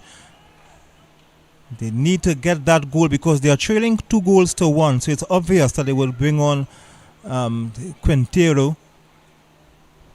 Defense force looking to get that equalizer before 90 minutes. Well, in the quarterfinals, when they needed a goal, he came on and provided just that. Can he be the hero here tonight as the heaven continues to open? Credit though, the field has stood up well, Ian. Yeah, and I like how the field, and you are looking, if you are looking from the television or in the computers or a mobile device, you wouldn't know exactly that it's raining unless you look at the surrounding on the cycle, well, what's supposed to be the athletic running track. You could see the water, you can see the droplets, but if it wasn't for that, you couldn't tell that it's raining. It's raining cats and dogs. Jabari Mitchell here in a dog fight. Ball played out. It's going to be a throwing for the police team. So as we approach the hour mark in this one, it's going to be 30 minutes left. The police, they lead 2-1. They got the goals of the boots of this man. Belgrave got the opening goal and the second and own goal. A ball whipped in by Alain, deflected in off the head of Jesse Joseph. Shot there into his own player. That's Lewis. Jamali Garcia. Garcia, composed as ever, bangs this one forward. Easily handled. Falls and it's well taken there by Joseph. He finds an advance. Philip Tinto, the early ball forward to Holder. Holder with a chance to put it into the area.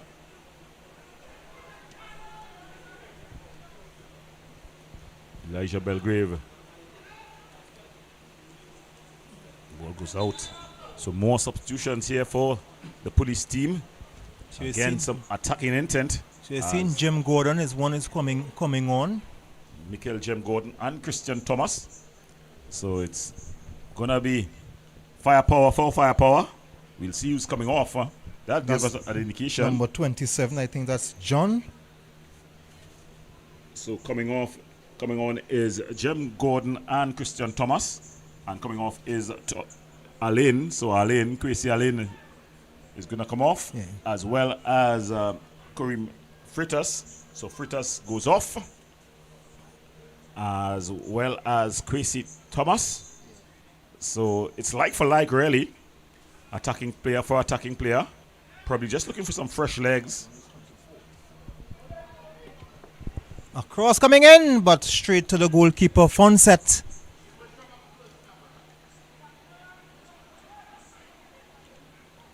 Fonset just rules it out.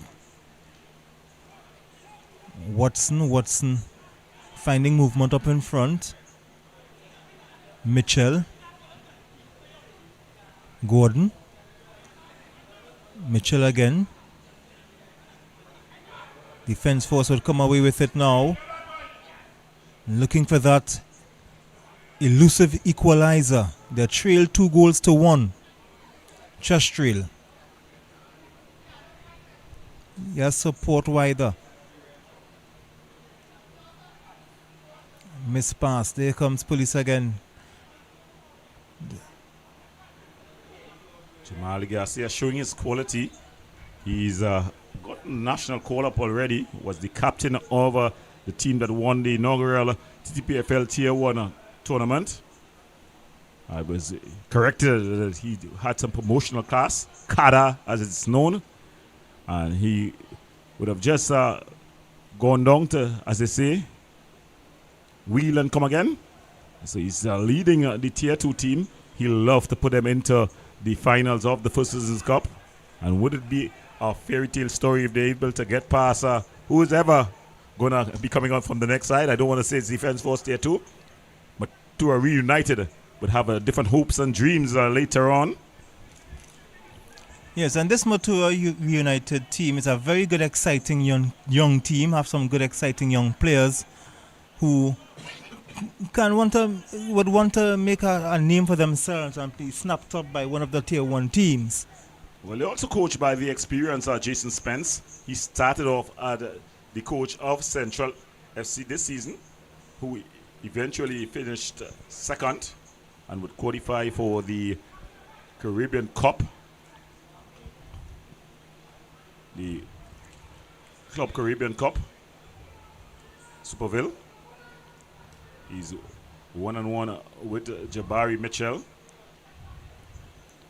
Ball just given away too cheaply here. Jem Gordon, the man from Tobago, finds Sturge. Sturge looking to get the return the favor with the pass. He's asking for a foul. No, none is coming. As one of the police players have gone down and stayed down.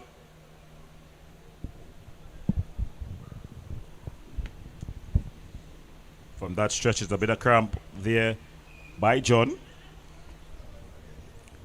64 minutes gone in this encounter. It's still a 2-1 lead for police. Miscellaneous police as they look to go into the final of the FCB Cup. The fans continue to pack into the stands here at the Otto Bolden Stadium. What does rain stop, Reason? Only cricket, and it's football here at the Otto Bolden Stadium. And these days it doesn't even stop cricket. It might just pause it. But because of the T20 cricket, it can just get a few overs in and to be constituted a match. So it doesn't even really stop cricket anymore these days. Well, it's Tinto who goes back to Elcock.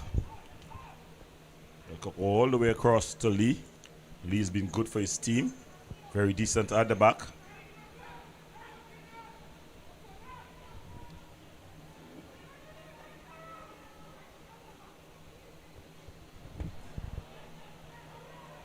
It's going to be police ball.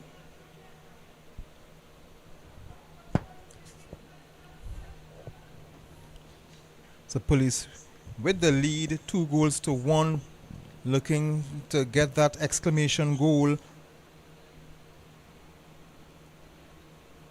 Walking across there to get the throw going is John L. John with a number 24 on his back.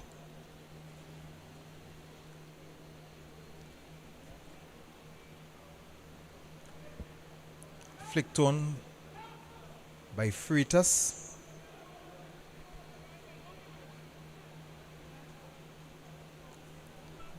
It's going to be a defense force through. They are trailing 2-1. They need to get that goal in about 24 minutes or 23 minutes and some, and then whatever stoppage time.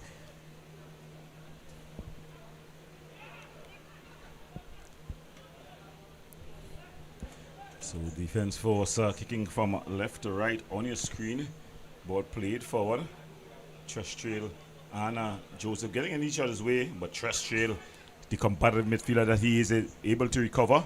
The Fatima College man, former national 17 player, And Holder, who is playing on wide since the inclusion of Quintero. So foul there by Jabari Mitchell.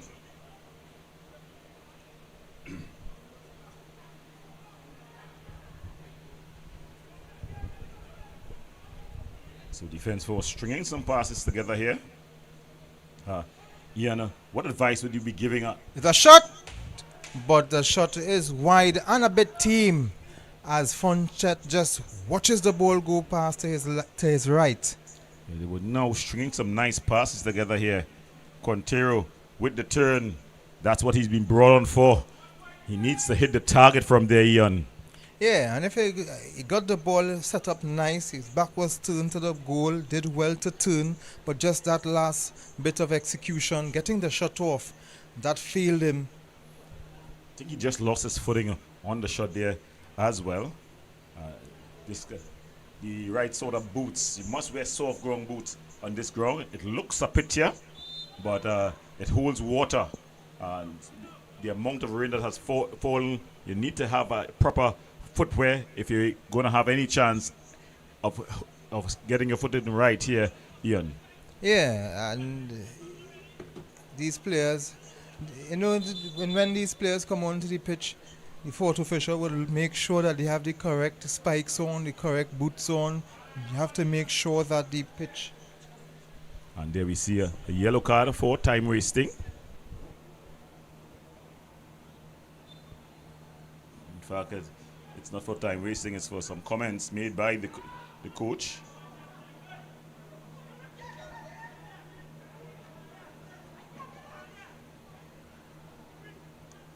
Sturge, you're seeing Philip Tinto, just some frustration stepping in.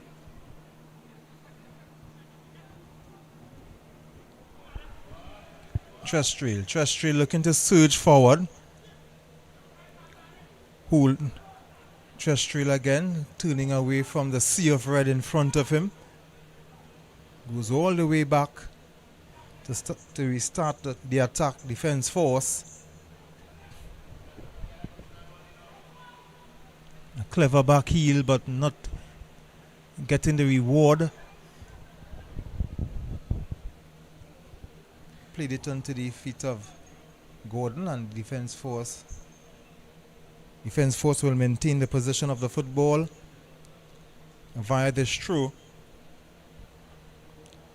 Yeah, I was just asking you, Ian, what would you be doing now if you were the coach? How would you try to get this result? You need to get a goal somehow. Well, he did, and let's look at the shot from Agui, and this was a clever shot from Trestrail.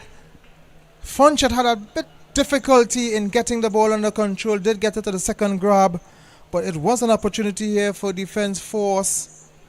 And yes, and this is what I would have been telling him. You already brought on Quintero. Try to get that ball into him. We saw what he could have done earlier.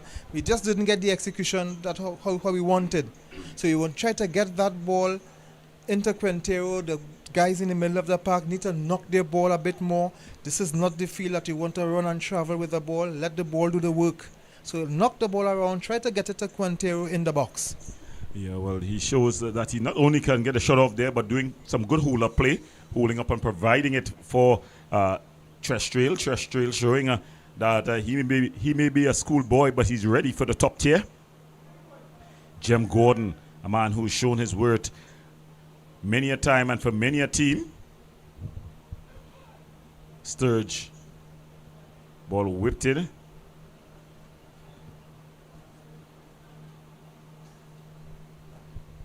As it's an early ball over. Jem Gordon. Still Jem Gordon. Ball played through Hutchinson. Shaking one way, then the other. Good tackle there by Lee. Able to win it back was Rajpal. But then they lose out. Quintero treads the ball through, finds Holder.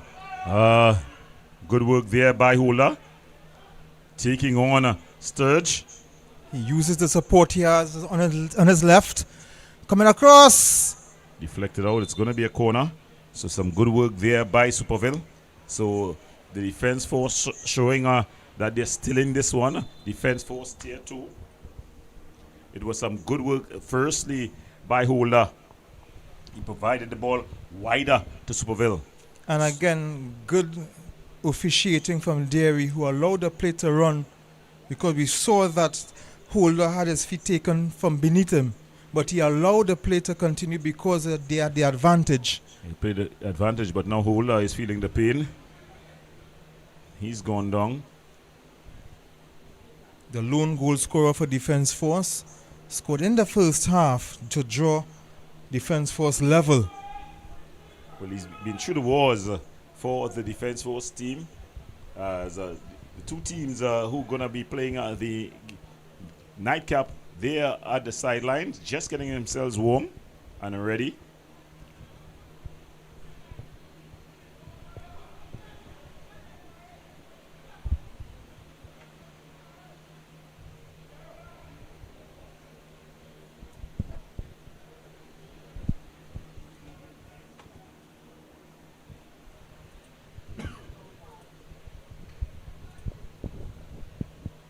So Shaquille Holder has gone down.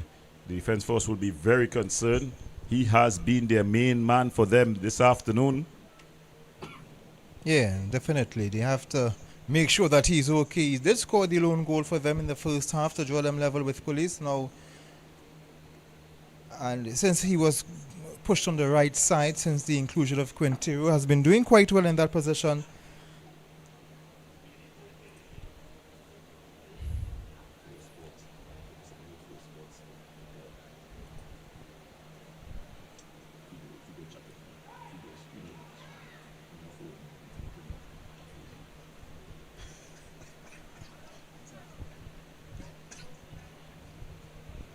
So they're going to take this corner here. All's well that ends well. And it's going to be Jesse Joseph to take this with the right boot. Is going to be curling in the big guys from the back. They've come forward. Ball whipped over everyone. And it's just going to skid out there. Overhit really.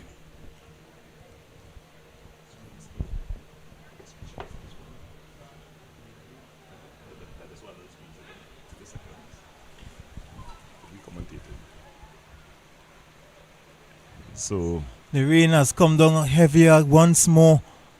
So if we thought that we were getting an ease up, the rain is coming a bit heavier once more in this encounter. Still 2-1 the lead for Police over Defence Force Tier 2 in the semi-final of the FCB Cup, as Defence Force is looking to make a triple change. Yeah, it's Dylan King, the man from Kukurit, who's going to be coming on. He's going to be replacing Holder. So Holder is going to be making his exit. On comes as well Mark Griffith and Jerick Williams. Jerick Williams also coming on. So they replace Chestrail, Holder, and the number 11. So they decided to keep Holder on. So it's Williams, Griffith, and the veteran King. Acrobatically cleared out here. Jem Gordon, very good first touch. This man from Tobago. A brilliant diagonal ball from Gordon.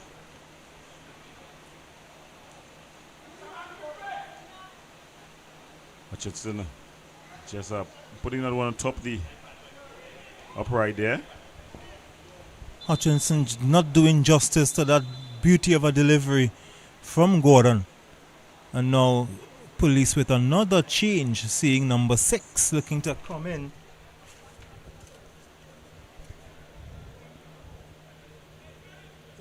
So it's Bailey Simeon Bailey who's going to be coming in. According to who he replaces, you'll know the intention. And it's going to be Lewis who's going to limp off. In fact, it's not Lewis, it's John. So Jarrell John who's going to limp off, leaving quite gingerly. And another change again for Police. Rakim KB is also coming on. In fact, he comes on with the number 2 on his back. So it's KB and Simeon Bailey. And Simeon Bailey to come on. So you know why those 2 substitutions, that it's lock the house. You expect to see Park the Bus football from Police all the way home. They decided that 2 goals to 1, is a good enough victory. Bailey, a combative midfielder. That's a brilliant turn there by Thomas. He finds Hutchinson with an early ball to find Jem Gordon. The ball just getting into contact with a hand. No call by the referee. But Defence Force able to win out. It's good that they were able to win out, because if he had continued to score that and continue that play and score the goal, you would have heard the ruction in the stands, because everyone saw the ball hit his hand and the referee decided to continue the play.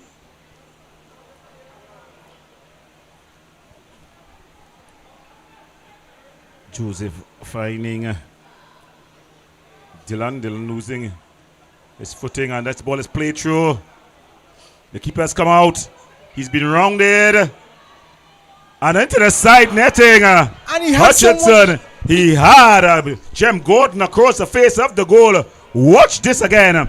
Trying to be a hero, Hutchinson. He did all the hard work. Rounded the keeper. At the lower corner, you're seeing Jem Gordon. He decided to go to make the highlight reel tomorrow. Instead, he'll make the dum-dum reel tomorrow, as he put it into the side netting with the goal open. Poor football. Extremely poor football. Jem Gordon was unmarked in the middle of the penalty box, all alone. All he needed to do was just pull it back for him, and it clearly would have been 3 goals to 1. But he went for all glory and couldn't find anything except the side netting. Poor football in the end. Hutchinson going for glory there again. The shot charge down. Dwayne Thomas ducking the proverbial bullet. So the game's still alive. 2 goals to 1 with loads of time as we approach the 80th minute. Here come Hutchinson again. Hutchinson. Still Hutchinson. He's been harried there by Garcia. But he's able to win it out. This time he passes. And then it's given away. Williams finding Griffith. Griffith losing out. And the ball just banged forward. Watson. Rajpal trying to get the one-time pass going. Elcock finding his skipper Garcia. Garcia to Philip Tinto. He's been good. Ball banged forward. Aimed at Quintero. And Griffith just chesting that one out. So it goes out. It's going to be a goal kick here.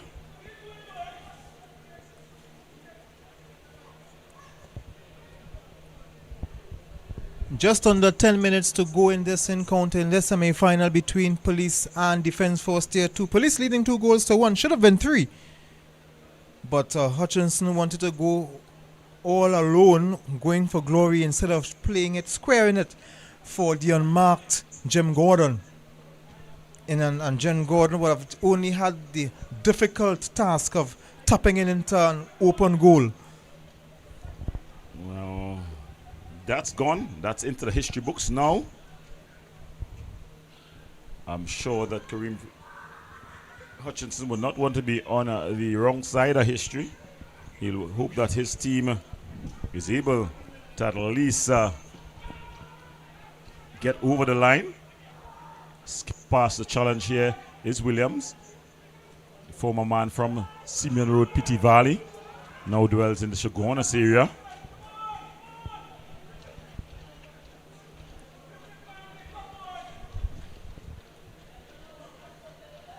And the experience Fonset is going to take a lot of time.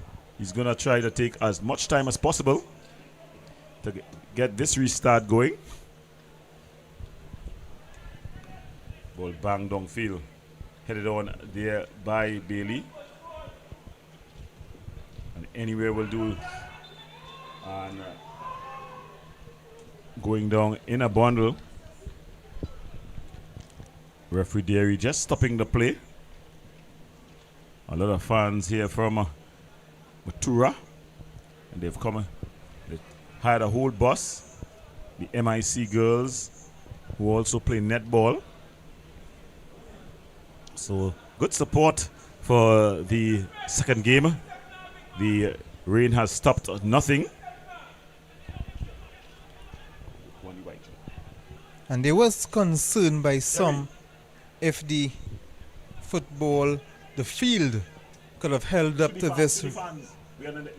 The field could have held up to the rain, and after the first game they were wondering. But the field has held up quite well, as we can have another game to follow. As we see the Matura fans just Shelley. the stands there. Shelley, that's Shelley in the stands. Yeah, Shelley's in the stands.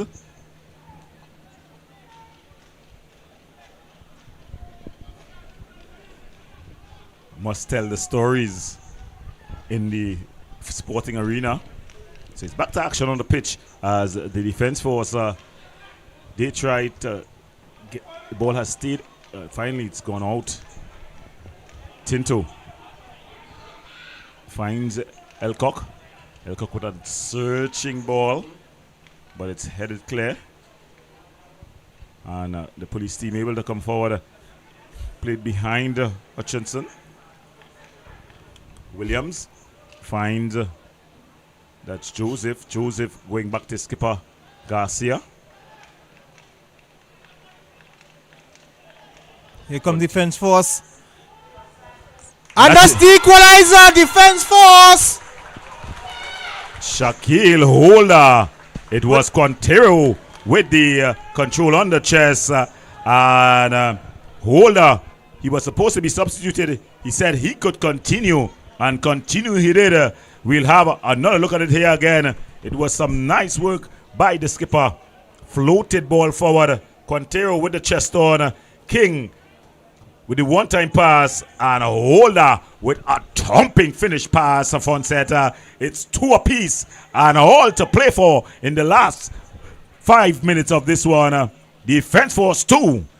Police 2. One person who must be very nervous at this stage, at this point, is Hutchinson, who should have just squared the ball back to, and you did say that was in the past when I mentioned it, and you said that's the pass, look how the pass has made full circle. It's now 2-2, and that could be a telling piece of the football in this game. Well, both teams with all to play for. Defense force looking to continue their giant killing. Can they kill this one? Ball played forward. And it's an early ball. Ball a throw across. Good defensive work. And this will make the last 5 minutes in this game very interesting and very exciting, because they brought on Bailey. They made some defensive switches. Ball just going across the face of the goal there. They made some defensive substitutions, and still they conceded. As the referee calls back the play and books Michael Jem Gordon. So Jem Gordon finds himself in the referee's book.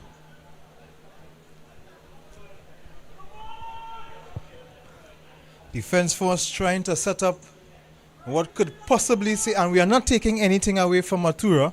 We are not doing that at all, because Matura could make it a one defense force in the final. It can well be a tier 2 final. Anything can happen in this game. But defense force would want to put themselves, the tier 2 team, themselves in the final. So at least we could have one defense force in the final.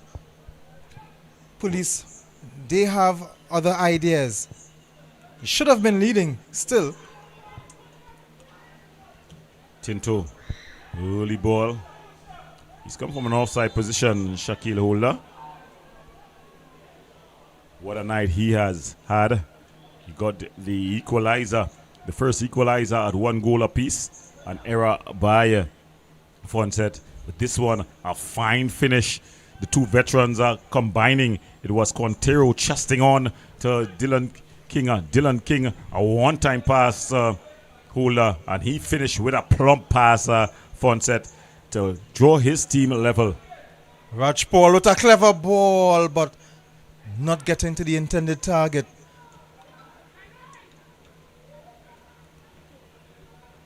So Shaquille Holder with the double, the former Karapachima forward, Karapachima senior comp. Or what is the new name now? Karapachima East? Yeah, Secondary. The senior comp, that's the old name. Yeah, I'm showing my age. Yeah, you're just showing your age. It's a long time we haven't had senior comprehensive schools around. Ball played forward, straight into the hands of Fonset. He rolled short to Sturge. Sturge with the long ball forward. Just headed clear. Sturge again trying to reset. And this time Joseph anywhere will do. He's not wanting to repeat history twice tonight. He's already put the ball into the back of his own net. And he would be feeling relieved at this point. It was his mistake that sent Police leading 2-1.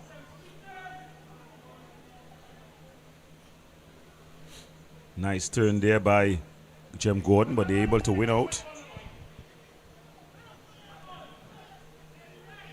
It's a beautiful ball. Holder, is he onside? The flag has stayed down. Return pass to Quintero, and the ball just goes out. So it's going to be a goal kick for the Police team. We're in the 99th minute, not much again in this game. Anytime from now, we'll see Natalia Williams will put up on the display how much time we have to go again in stoppage time, and then we'll look towards the penalties if the scores remain like this. Straight into penalty kicks.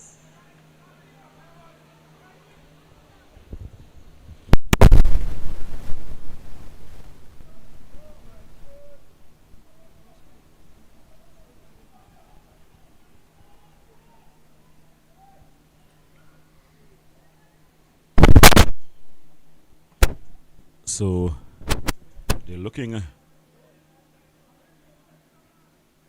to get a deciding goal, one of these two teams. Thrown in here, headed on. Good work here by Holder. Quintero just called for the infringement there.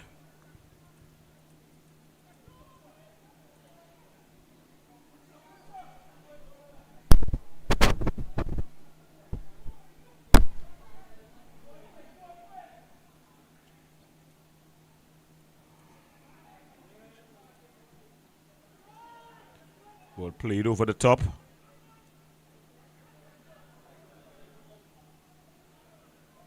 Griffith. Still Griffith. In a battle here, defense force. We saw 6 minutes stoppage time.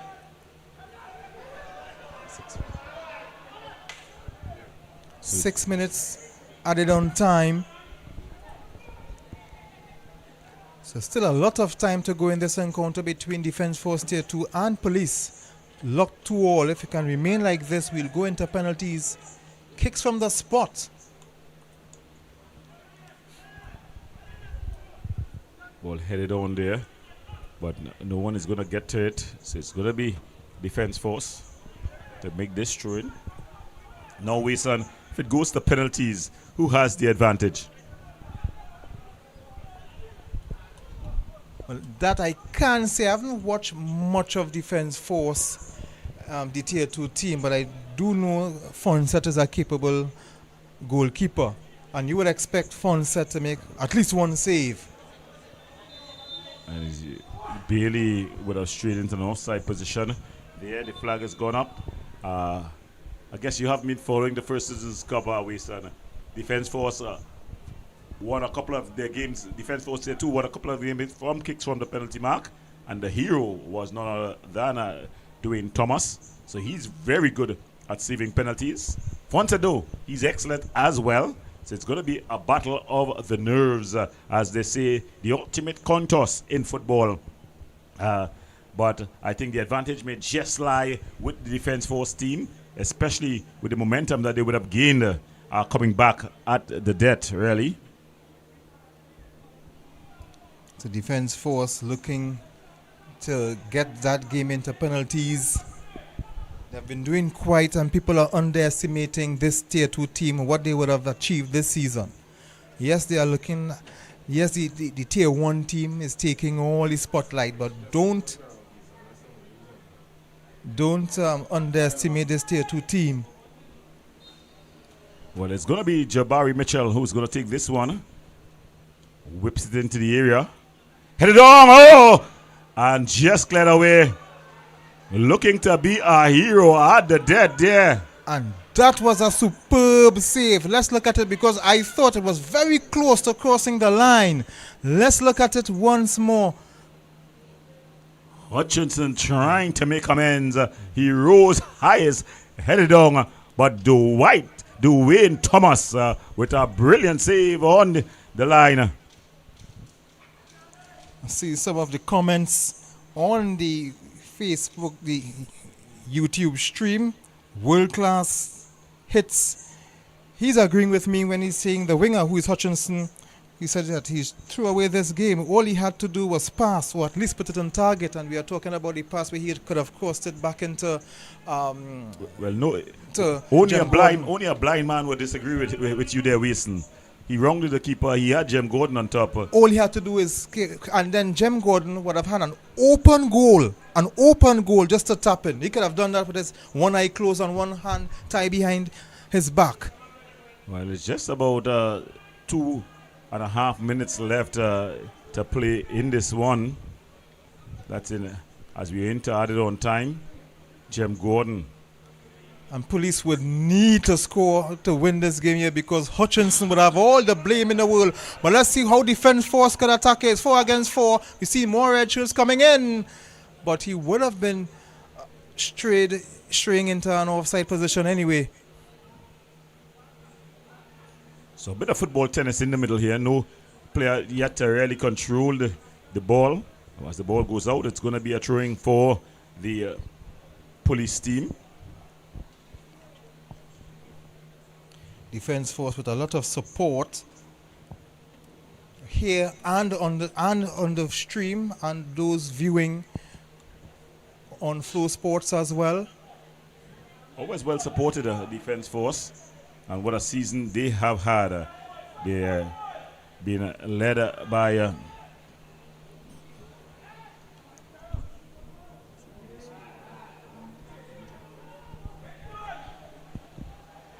Sturge finds Raj ball. Ball played forward.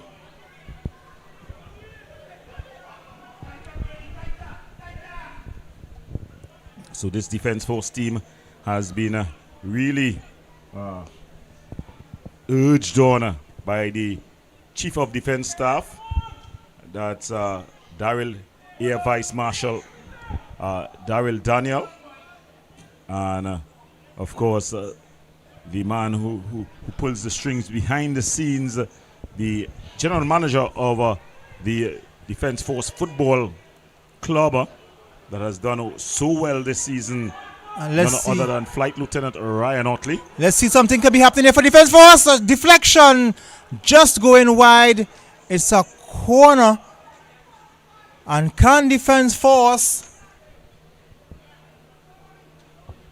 Well, the added on time is almost up. I think this is going to be the final kick of the game. And can Defense Force sing the hearts of Police with this final effort on goal? If not, it's on to penalties, on to kicks from the spot. Dylan King Well, across. Oh! Defense Dwight Contero! Dwight Contero at the end. He was brought on to do just that. The two veterans combining here. Dylan King with the cross. Dwight Contero, the man from Blanchishes, with the bullet header. Defense Force, they sink the hearts of police. It's 3-2, and that definitely would be the last kick, except they would want to have the touch off. But Defense Force, tier 2, let's look at it again. Dwight Contero, who came on as a super sub, rose well, puts Defense Force 3-2 on top. And certainly, one of the Defense Forces is in the final. What a moment for Defense Force Tier 2. They were able to come from behind. Dwight Contero, he's come on. He showed he combined well with Dylan King, the man from Cookerit. But in the end, at the death, Defense Force Tier 2, they go marching on. The police team, they'll have to go marching home as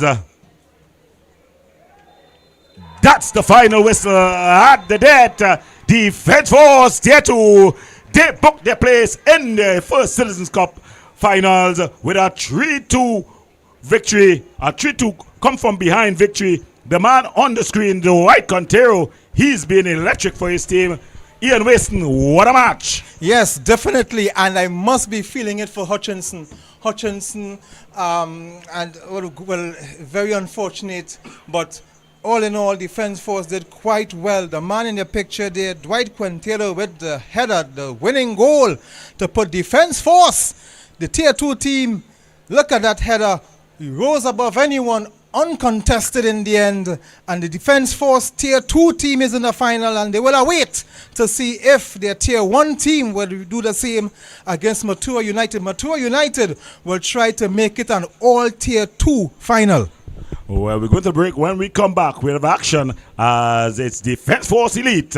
They look to continue their unbeaten season as they come up against the First Citizens Cup action comes to Wave TV and Flow Sports on the 11th of June as Defense Force Tier 2, they meet the Miscellaneous Police from 6 p.m. at the Otterbolden Stadium. From 8 p.m., it's the Defense Force Elite, the unbeaten champions of Tier 1, as they come up against the MIC Reunited team.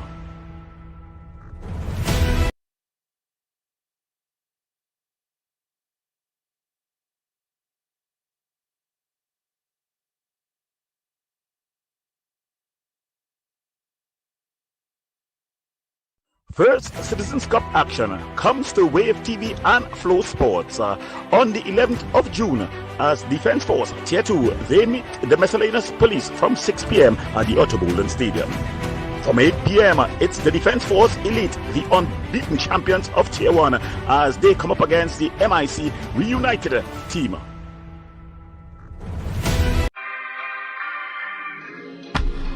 When you push your body to the limit, every drop of sweat counts.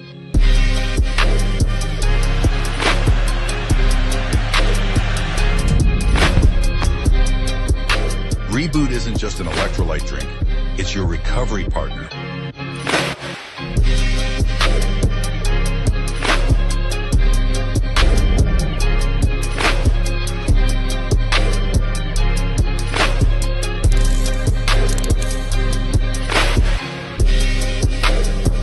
Rapid hydration, clean energy, no crash. Reboot your body, reignite your performance.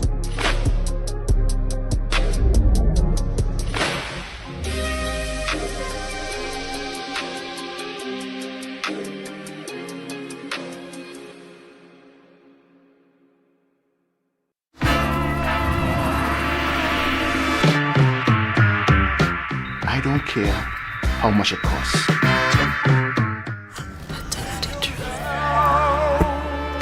I want this taken care of now. You, my friend, you're playing a very, very dangerous game. Is this son how you get his number? What's important here is that you give me files for the Clark case. What Shambuli, come on at me, dig now, boy. Mrs. Bar, you wouldn't dare lie to me now, would you?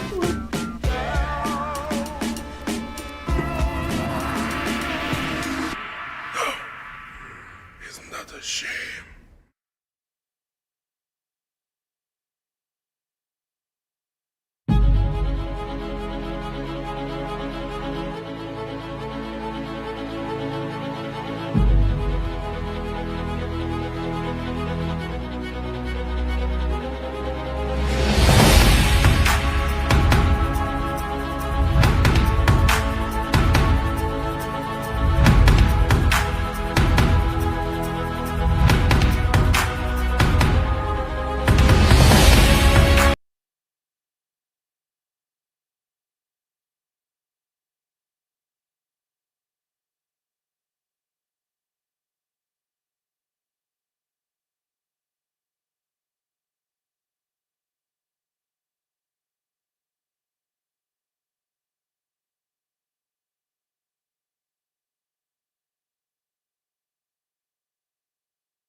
Good evening and welcome as we get ready for the second half in this one, the First Citizens Cup semi-final number 2, Defence Force Delete. They're up against the MIC reunited team.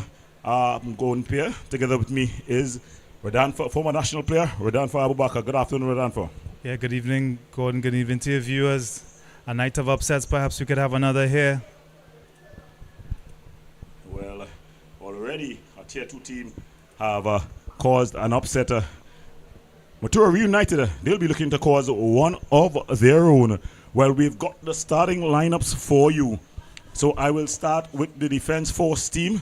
And in goal is none other than the number 22, Christopher Biggett. Number 26, wearing the captain armband, back from national duty, Justin Garcia. He'll captain the team tonight. Number 4 is Joshua Arahu Wilson.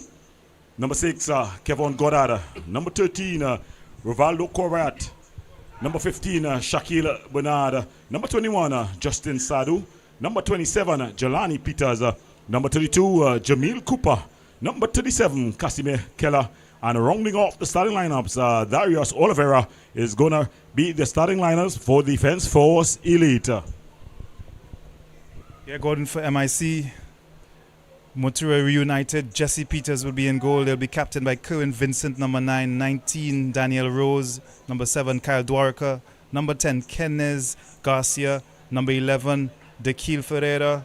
Number 26, Kwame Hazel. 27, Brandel Timothy. 31, David Charles. 70, Jabari Charles. And 90, Michael Lanzico. Well, it's going to be a very interesting one. Ball played over the top there as coming across and doing defensive duties there and winning things out. As Defense Force goes back to their keeper, Bigot, going back to his keeper, there was none other than the experiencer. But coming across and winning is Jelani Peters. Jelani Peters would have been fresh back from the Unity Cup, and there's a giveaway. But he gives it. They're able to win out and bring the ball back forward.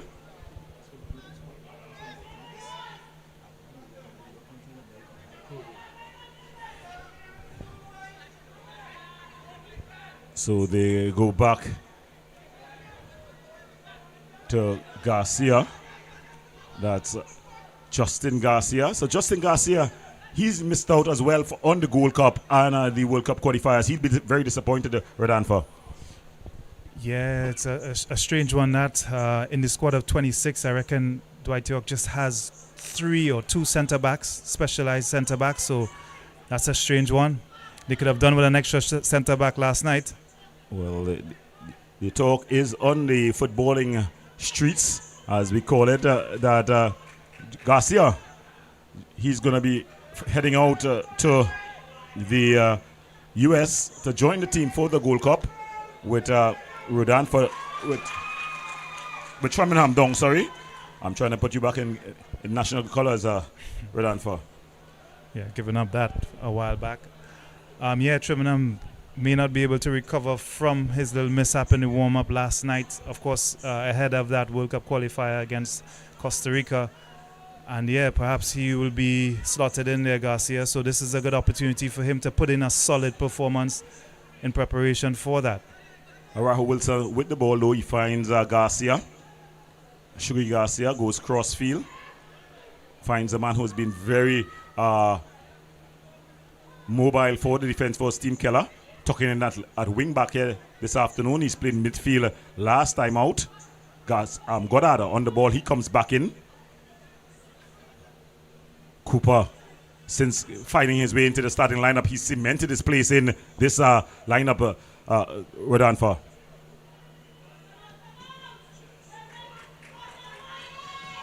So it's shooting practice now. Keller. Sadu, who's just floated wider. Goddard, the man from Diego Martin, finds Garcia, Justin that is. He finds Rahul Wilson, the man from Belmont, but it's into the hands of the goalkeeper and he is able to claim it safely. Yeah, back to your point about Cooper. Not just him, but a lot of the Defense Force players who weren't originally first choice, who've come in when their first choice players were away on national duty. They've fitted in so well. They haven't missed a beat and they've pushed for their place in the starting lineup. And a lot of them have earned them places through the omissions and the absenteeism of the others. And they've not dropped the standard at all. And that's led to them having such a fine season this term. Well, as I said earlier, the Defense Force team, of course, here comes Cooper. Jamil Jami Cooper finds Korat. Goddard! Just going wide. It's been deflected wide. Of course, deflection there in the center. Yeah, not known for his attacking prowess, Goddard, but he did score a few weeks ago in the league. So he fancied his chances there. And it was on target, but for the deflection. So it's going to be a corner, the first one in this match, as Defence Force Elite look to continue their unbeaten season. They have already ramped home to the championship in the Tier 1. They're looking to add the knockout, the First Citizens Cup to that. Rodanfa, they've really been an excellent unit. Yeah, it's hard to see anybody slowing them down here. Matura in their way tonight, of course. And it's into the back of the net. Just charged home. And it seems like Jelani Peters will claim this one. So Jelani Peters gets past his brother, Jesse Peters, and he puts his team up 1-0. The Defence Force League, large and in charge. Rahul Wilson with the corner. Peters getting behind the defender and putting it into the back of the net. So it's Peters versus Peters. Jelani wins this round as Defence Force Elite leads 1-0. Yeah, we were just speaking about how difficult it is to slow down this Defence Force team when they're not beating you with intensity and the style of play that they've adopted this season. They always have a set play in them where they could eke out a result, steal a goal, and they've done just that. Not what the doctor ordered for MIC at all.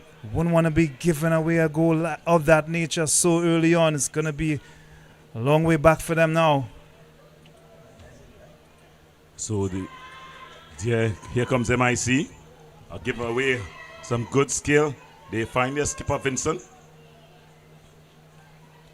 Just cleared away. And then Goddard able to find Sadu. And they're able to come forward. Ball played forward. And it's played out for another corner here. They'll be nervous every time the ball goes for a corner, Rodanfa. Yeah, they didn't defend that well at all. It was in the danger, in the 6-yard area. Well whipped in there. But you want your big center half to get ahead on that. If it's in the 6 yard, sometimes you want your keeper to be brave and take charge of that situation. He didn't there. And they have to chase this game now. You never want to be chasing again against this Defence Force team this season.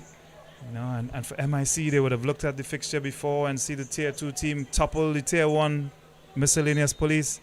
Probably would have got some confidence from that, but that's knocked out of the way now. Oh, on the goal line. Almost a carbon copy. Whipped into that area again. Uncontested header. And the ball just banged upfield. Really good whip on that. But he's free. He's free in the 6 yard area. Fortunate it went straight into the midriff of Peters. Now I'm seeing on the team sheet that it's Peters, but that's not Jelani Peters in the goal. So it has to be their second keeper. Had some changes. That's not Jelani Peters. I would have coached him. So yes, it's Regis. So it's Brian Regis who's in the goal. A heavy challenge there. We look at that one again.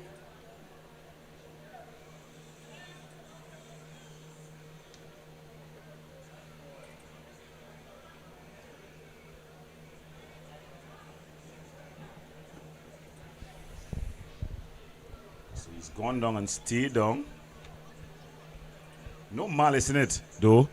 But of course, early days yet in the game, the intensity, the adrenaline still flowing, and the ground very soft. Rodanfa, you know, you made numerous scores trying to find out if the game would play. I think we were all pleasantly surprised with the amount of rain that has foiled the condition of the ground. Yeah, the pitch has held up well. No real divots in it. Obviously, recently relayed this at a bowl and turf. And it's played quite well through the first game. And I don't see any issues with it in the second game, although the rain continues to come down. Strong tackle there at the back there by Timothy. Brandel Timothy. Man from Maraval, Brandel Timothy. He would have played some of his football with Real Westfort. What a fantastic opportunity it is for these MIC players to play against the Tier 1 champions. to be one step away from a final. Great opportunity to put themselves in the spotlight as well. Yeah, it's what you live for moments like these. Yeah, that's what the cup football does for the lesser teams. Gives them that opportunity, that platform to test themselves against the higher rated teams. So it's played wider here to Keller. Looking to go to work out wide. That was Bernard. It's Bertram who's out there sporting his his yellow sleeves. Correct. But it's gonna be a throw-in here for the MIC team. Yeah, MIC, who of course got past Prisons and Pity Valley, Diego Martin United to get to this point. Yeah, they've done well thus far. As the journey comes to an end here, the third team on the pitch, the refereeing team, is going to be headed by Nikolai Nyron. The fourth official is the experienced Cecil Hines. The referee assistant, number 1 is Karen Myers, and Odell Brewster is the referee assistant, number 2.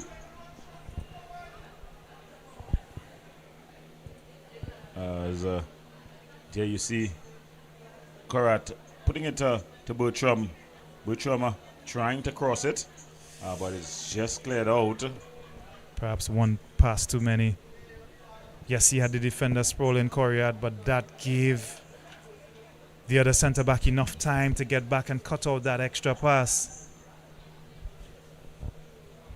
Well, it's going to be another corner on the right side, taken by Joshua Rao Wilson with his left boot.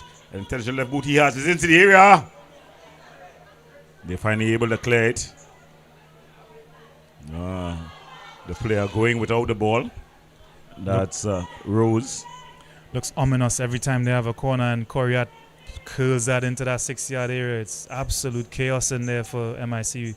It's Rao Wilson who's taking those corners. Very intelligent left boot he has. Would you pick up a man who could only take set pieces, Rodan, for on your team? It's helpful to have a specialist, but he's going to have to, outside of those set plays, play for 90 minutes as well. So it's got to be useful elsewhere also. When he is on the ball, he's pretty useful elsewhere. Absolutely. Wilson. But sometimes, I've seen a number of players that they're so good from set pieces that you wonder if their form has dipped. Would you just pick them to whip the corners and the free kicks in? Here he is again. He looks up. Finds Sadu. Touch. Cooper! Brilliant save by the keeper. He did well there, Brian. He got down and pushed it just wide. It was a brilliant build-up by the defense force. Look at it. Here, Rao Wilson. The early ball. Sadu. The cheeky back flick. Cooper does all the hard work. But Brian pushing it wide. Yeah, save of top quality there to match the build-up of defense force. Really slick passing. Excellent shot. Arrowed into that far corner. Did also well to get down there. It's a slick surface, so they wouldn't zipping off the top of that grass. Outstanding keeping. Well, it's Rao Wilson who's going to get another opportunity to put it into the area. Whips it in. Headed down. In fact, it was a Matura player who had it towards his own goal. Yeah, 6s and 7s at the back. They don't have a clue what's happening from the corner kicks. Keeper with a brilliant save there, but he hasn't taken charge of those corners at all. Yeah. The goalkeeping coach is one Mr. James, Mr. Brian James. He was a very good goalkeeper. I think you would have played against him at some time in your career, Brian James. He would have played with Jablute at a point. Yeah, he might be bellowing at his custodian to come and have a punch at those, to take charge at least in his own 6-yard area. You can't allow the big guys such as Jelani Peters and Jason Garcia, the man on the ball now, to get so close to your goal line unchallenged, really. At the same time, they have Kwame Hazel, big 6'3" guy in there. He should be getting involved.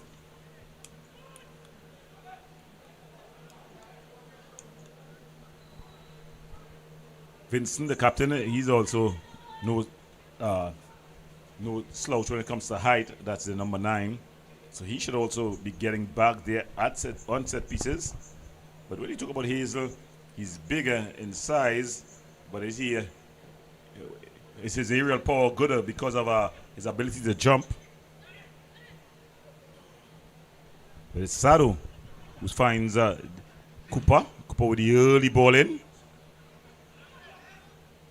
Ball not cleared. Still not cleared. And almost getting on the end of it. There was Oliveira. Brand bangs this one forward. Jelani Peters, he's already done the stuff at the other end. He does it at this end. Finds Keller. Keller to Shaquille Shaq Bertram. Bertram, very good a winger. One of the unsung heroes of this defense force team. Garcia finds Joshua Rahul Wilson. Goddard. Sado. Bertram. Well, they've totally dominating possession here, the defense force. It's almost like a passing drill, a rondo. It's almost like they're warming up here, Rodolfo. Yeah, good movement. Nothing threatening so far, but they've kept the ball well. They've been patient and waiting for their chance for the opening. Maybe here. It's good defending. So it's tiki-taka here by the defense force. Just maintaining possession. Lots of skills and tricks. Back heels and back flicks.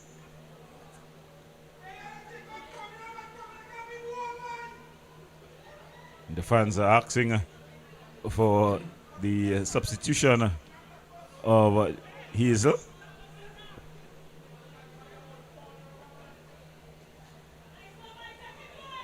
It's well defended, excellent. Finally they're able to clear it, but it only goes as far as Garcia, who goes back to Biggett. Biggett, the former Diego Martin North Secondary Schools man, would have played with the Diego Martin Dragons when they played at the highest level of schools football. Yeah, he's on a bit of a holiday at the moment. All the football playing in MIC Matura's half. Pin back at the moment. A lot of one touch. Yeah, could barely get a touch. Football. Finally someone takes 3, but they're back to 1 and 2 touches.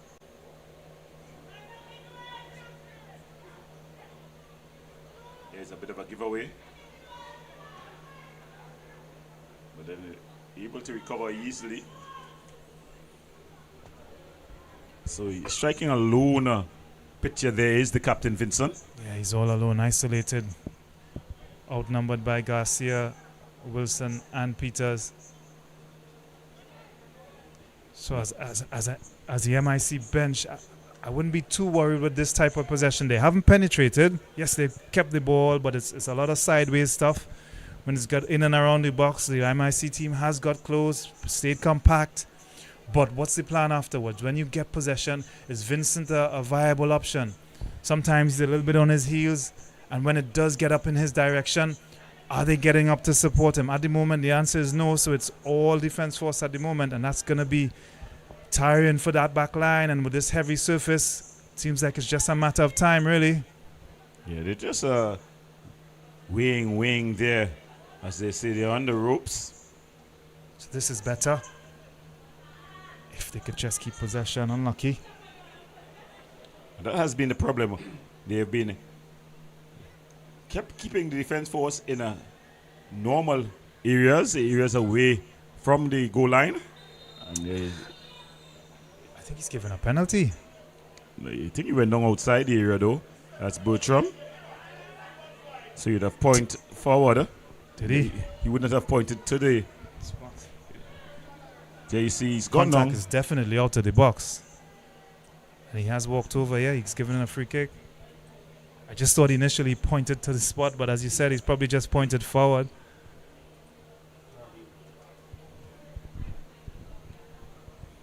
So there's the way around that blue MIC wall. You got to get around it, and that's Bertrand, that's Cooper on the outside. It's very compact in the middle there with 8-9 blue shirts. Ball whipped inside, but it's headed clear.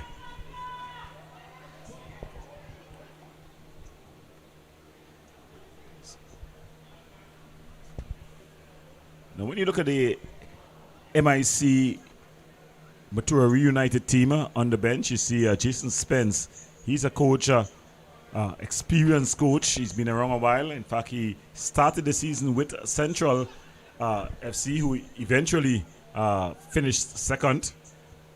So he knows a thing or two about cup football and how you set up for it against a team that you're under match for. Yeah, it was a strange one that he parted ways with Central. Second in the table. Must have had some happenings behind the scenes that we aren't privy to. Yeah, I think there was some movement in and out of the team at the carnival break, the transfer window. And you know how transfers go. Sometimes a coach wants certain players, he doesn't get them. And players he don't want, he gets. Yeah, not sure if that was the case there. We could only speculate, but it'll be harsh if you move on your manager if you're in second place. Well, on first place here is the Defense Force Elite as they continue to boss possession here. I think the possession is just about 85% to 15%. And possession doesn't win you the football game. Bertram just on the wrong side of the defensive line.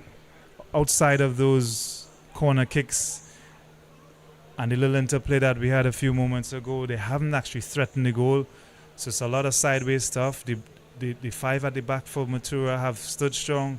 But again, what's the plan when they actually do have possession? How do they get back in this game? Let's remember, they are 1-0 down. How are they actually getting on the score sheet? I was just about to ask you that question when you were saying that the possession for Defense Force is in, should I say, innocent areas. But I was going to ask you, how do they get back into this one? Because as it is, every time they win the ball, they just seem to kick it up the field and it's coming back at them. So how long do you do that for? The defense is going to get wary without the ball, of course. You keep possession, not for keeping the ball's sake and for moving the ball. You keep possession to move the opposition. And they've been doing that in this heavy surface. Concentration level is going to wane as well. That's what Defense Force are working on at the moment. It's patient, they're probing. Bertram again. Getting on the outside of that blue wall. They've targeted the left back. Bertram has coaxed him into another foul in a dangerous area once more. This time it's going to be Sado who's going to take this one. It's going to be with the right boot, so it's going to be curling away.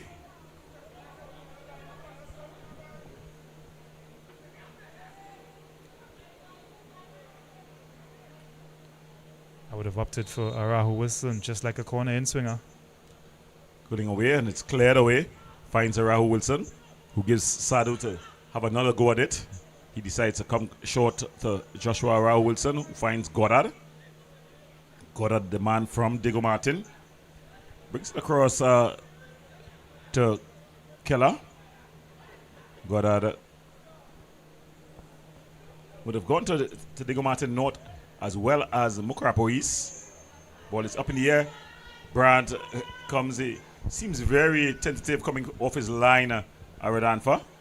Yeah, not convincing, but just done him off there. But they're able to come forward, finally. Ball aimed at Vincent. Headed clear. Some nice work there. So finally they're coming into it. Ball floated across, but much too close to Big Art, and he's able to come and claim easily. Yeah, that's better. Vincent supported by Rose on the counter-attack. Garcia getting forwards as well. That's how they will get back into this game. That's how they will manifest a goal threat. If Rose and Garcia get closer to Vincent on that counter-attack. Yeah, they need to support him. But showing signs of life are the Matura reunited team. They would come into this one knowing that it has nothing to lose here. Vincent is brought down by Peters. So he's showing that he can hold up the ball or wait for his fellow players to get closer to him. Yeah, a little bit of a respite now for Matura to catch their breath. Maybe to get a little spell of possession.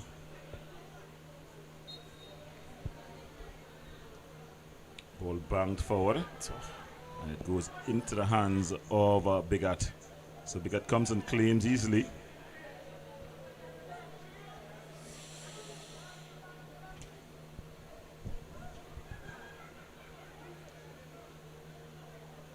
Garcia finds Arahu Wilson. Arahu Wilson plays this one forward. It's over the top of everyone.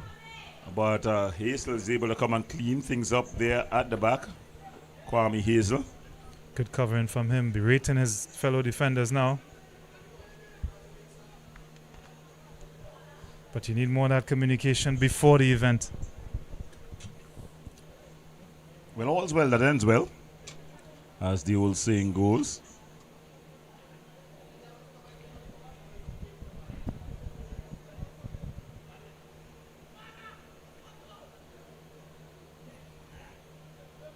So it's going to be Sadu who's going to take this with the right boot. Is going to be curling in into the area. Just headed clear. Much better defending. Goddard finds Korat. He's not been involved as often today as we normally see him, Korat, Redanfa. Not just yet anyway. Again, with MIC playing that bank of 5 and 4 in front of them, it's very congested in that area where Korat usually operates. And he hasn't quite has the guile and intelligence as maybe a Molino to find those little pockets of space on the outside of that bank of 4 and in those half spaces. So he's found it tough to get some space in there. But it may not be necessary for him. The option is to go around with Arahu Wilson, with Bertrand, with Cooper, as they're doing here. When they drag that centre back out of position, out of the middle, then that space could possibly open up for Koryat. He just needs to be patient, really. Well, I was advertising the brother versus brother. That's Jelani Peters versus Jesse Peters, but it's not Jesse Peters who's in the goal. So I want to correct myself for that. But Bryant, he's done well, Redanfa. He did well coming and pushing the opportunity from Cooper away. Yeah, he's done well with that save, but struggled a bit with the crossbars. And he will have another corner to contend with here. One of those right-sided corners with the in-swinging left foot. I think every time they think that they have a corner, they're going to get very nervous. The keeper, Brandt, has not been commanding in his area to those aerial crosses. No, not at all. His defenders haven't helped out much either. Even if you're not getting a head on it, you contest the ball, make yourself a nuisance, get a little shoulder on whoever's attempting to make contact with it. The goal was a free header. There was a chance afterwards that was uncontested. It's not good enough. You don't want to be gifting defense force goals off a set play. Whipped inside. And again, a defense force player getting their head to it. Unable to keep it down. This time it's Garcia.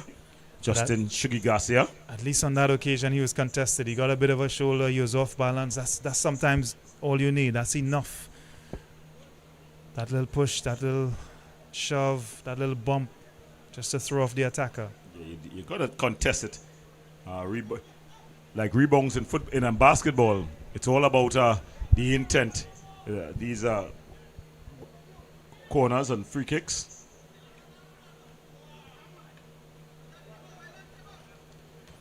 Always remember one Dennis Rodman. He was not the biggest of players, but he'll get all the rebounds. And that's because when the ball comes off the backboard, he's going to have the intent to get there. So likewise to these set pieces, you've got to have the intent to get your head to it at all costs. Yeah, a lot of it is down to mentality, a little bit of tenacity and bravery to get in there ahead of somebody else. Well, it's Cooper finding Arahu Wilson. Early ball to Goddard. Kevin Goddard, the man from Bagatelle. Finds Jelani Peters, who's from not very far from Bagatelle, also from Diego Martin area. That's Jelani Peters. Bit of a heavy touch. Were they able to maintain good possession? I was now about to say maintain good possession. Darius Oliveira.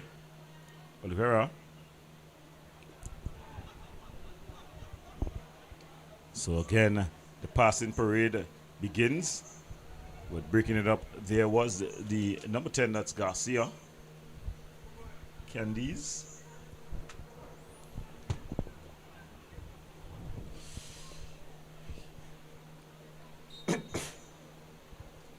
A foul throw. How often have you seen that at this level?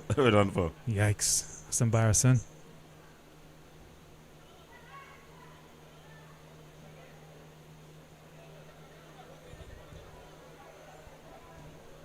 So Garcia finds Cooper. Cooper looking to go for a bit of a run. Some good defensive work there by the youngster, Kyle Dworka. Yeah, they're still in this. They're feisty. They've plugged the middle. They haven't conceded many chances outside of those corners, but they've really struggled to keep possession and to counter-attack effectively and efficiently when it gets up to the captain and striker, Vincent. Well, they're just past the hour mark in this one. And if you're just joining us, you're watching the First Citizens Cup semi-final action live right here on Flow Sports and Wave TV. It's Defense Force Elite, the Defense Force Tier 1 team. They lead this one 1-0. A goal scored by Jelani Peters. Justin Garcia. These two stoppers would have played in the Unity Cup in the UK just a couple of weeks ago. They've missed out on World Cup qualification as well as the Gold Cup. But the talk on the grapevine is that Justin Garcia, he's been called up he's been added to the squad. Ball across. And just screening it out. Some good work there at the back by that's David Charles. Yeah, Gordon, it just shows that you always have to keep your performance despite what's happening around you. If you drop your standard here and Coach Dwight York is looking out and he's probably looking for a replacement for that injured Trimenum, if Trimenum isn't able to recover in time, then you got to have your hands up. You got to put in a performance that says to him, hey, I'm that guy. I'm the next guy on the list that you must look to. Yeah, he's definitely needs to keep your standard up. Cooper, he's raised his standard. Oliveira. It's all a bit tight in there. It's good defending. Michael is squad there. Slip by both the attacker and the defender. Unable to clear things up is Keller. Keller, he's been awesome for the Defense Force. Whether they're missing 9 players who are away on national duty or whether the full squad is back in camp, he's definitely always put his hand up and said, hey, I'm the next man up. Yeah, very combative, and at the same time, he has a good eye for a forward pass. Showing his versatility tonight at right back. Here we see the infringement committed by Bradley Timothy, former St. Anthony's College man. Korat whips this one across. I think it's a poor shot really there by Bertram. Some good work there by Korat. As Bertram into the area, he went down, no call by the referee. And some good work there by Vincent. Try to get Michael Lesquat going. Yeah, just rusty pass, but that's what they have to be looking for. When Vincent holds up the ball, could we have a couple of runners on the outside of him? As this was the early opportunity. Korat making the run. It fell to Shaquille Bertram. He should have done a whole lot better. On his unfavored left foot. Good foot save, to be fair. It was straight at him, but he had to deal with it again. We mentioned the rain that we've experienced all day today. It's not easy in goal tonight. Oof, ouch. And Michael Lesquat, who's going to get a card? In fact, it's Cooper who's going to get a card. Referee Nikolai Nyron is waiting for him to get up. We look at that replay just now. I think they both had their hands up. He calls across Lesquat and he gives him. So look at it here. Timothy winning this one out. Ball passes to the area. 6 of one, half a dozen of the other. I don't think he gets a card. Do you? His hands were up. The defense force player had his head down a bit, to be fair, and he caught the forearm of Lancico. Yes, sorry for the pronunciation, Lancico. I hope I got it right as well. Yeah, no, you got it right. It's a player that I coach for many a year at Jablote. I always call him Lesquat, but it's Lancico is the correct pronunciation.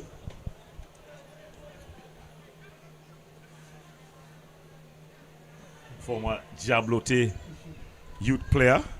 He's traveled the world and well traveled. Sadu tries to whip this one in. Joshua Rao Wilson running at the heart of the defense here. And then he's able to win his team a corner, just getting it off of Hazel. Hazel did well though to stay with the fleet of foot Rao Wilson. Yeah, Hazel, big boy. Stayed on his feet well, didn't commit himself. He knows he's in the box, so there's no room for error with a challenge. Does concede the corner though. It's going to be Sadu. Whips it into the area. Oh, off the upright. A commanding header there. A rocket header if ever there was one. But it was off the keeper, not to the upright. Look at it again. Whipped in. And it was Bertram who rose highest there. A commanding header. Crashed off the keeper and the upright. Yeah, I think it just flicked off of Charles and onto the crossbar. He didn't know much about it. It was from point blank range, but he kept it out. Chance to break here for MIC. And able to keep it in play. There was Rose.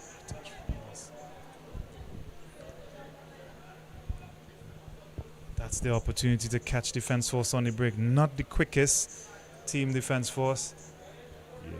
And when they attack, they do commit a lot of bodies forward. If they're a little quicker and more precise in transition. So another player finds himself in the referee's book. That's the number 70 who finds himself. That's Jabari Charles. So there it is.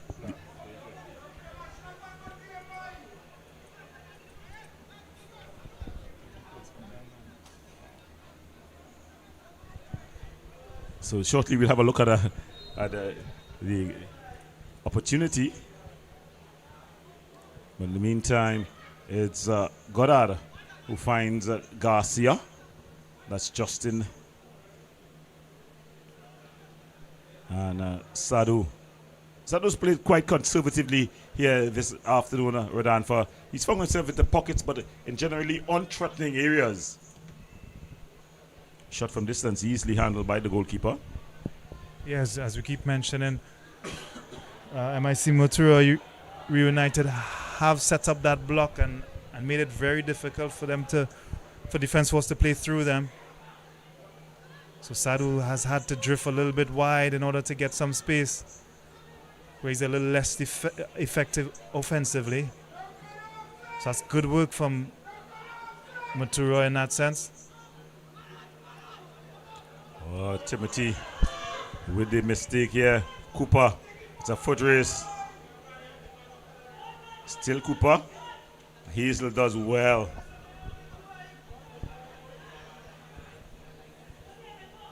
Lasico trying to get to Vincent. But Sadu is able to win out. Bertram. Oliveira.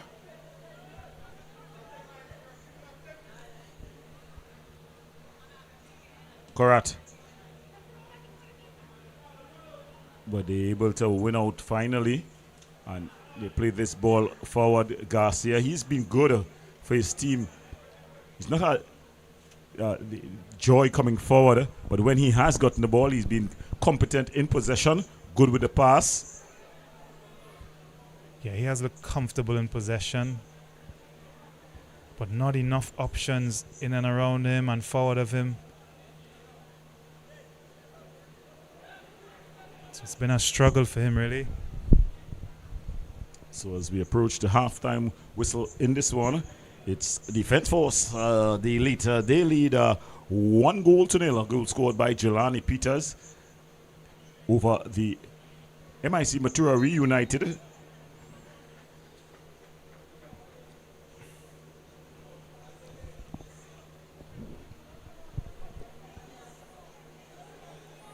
Yeah, and after conceding so early, MIC Matura Reunited would be pleased with keeping it at 1-0 to this stage.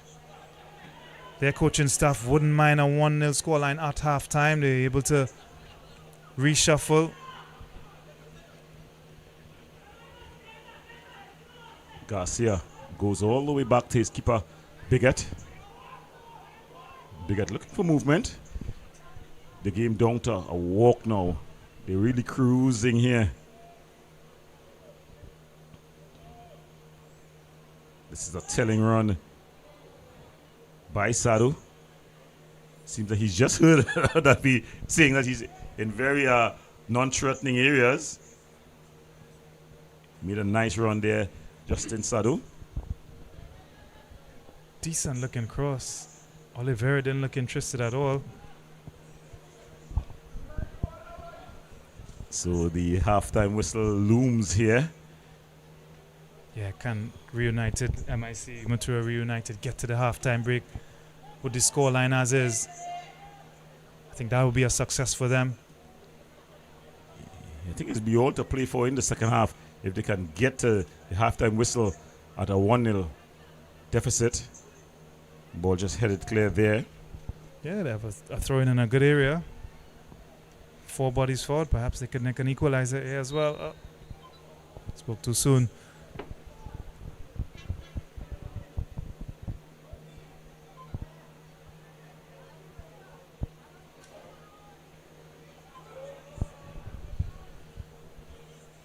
It's a good challenge.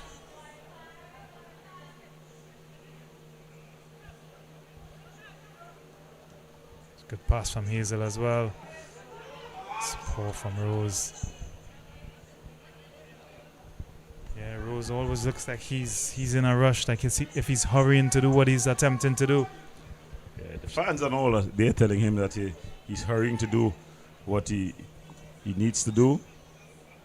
Yeah, that's a step up that sometimes lower division teams aren't able to make. It looks easy when you look at it on Wave TV and from the stands. But the pace of the game in terms of your thinking and how you find solutions on the pitch, it's a lot different when you play at a higher level. Some of the MIC players have struggled a bit tonight with that. Hence they've struggled to keep possession. Ball played forward is the onside. He is. Goddard. When you're not accustomed scoring goals, he took a million years and just passed the ball to the keeper. Yeah, to say that's a team effort would be an understatement.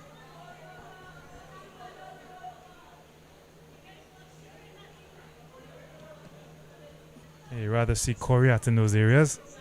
Yeah, you definitely. But he's not been very active. So, the referee Nikolai Nyron looking to. He gives the.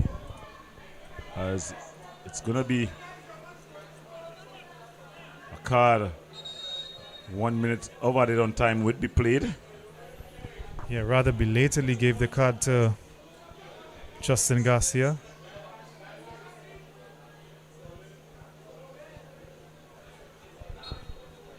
For handball. So Timothy overcooked.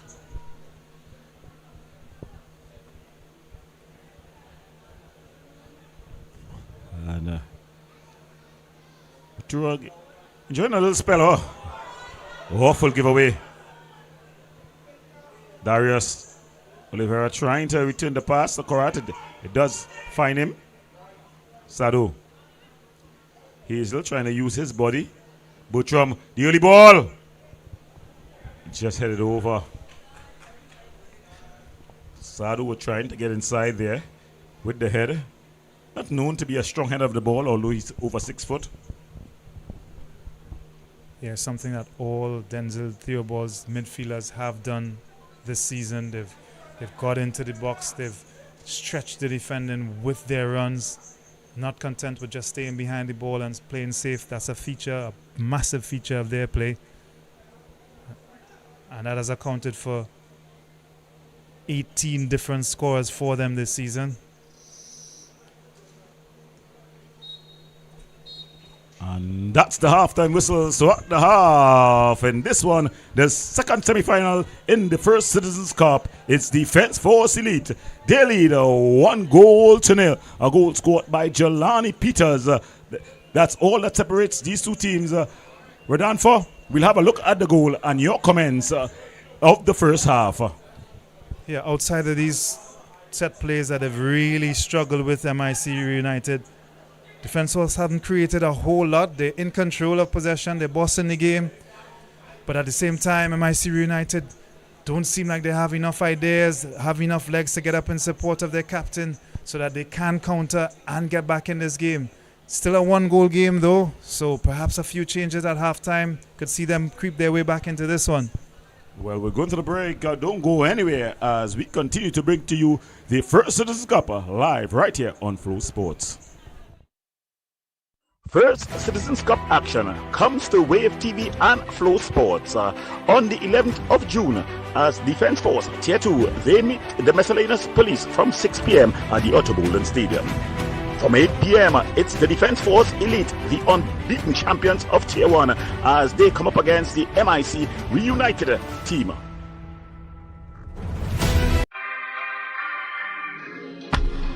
When you push your body to the limit, every drop of sweat counts.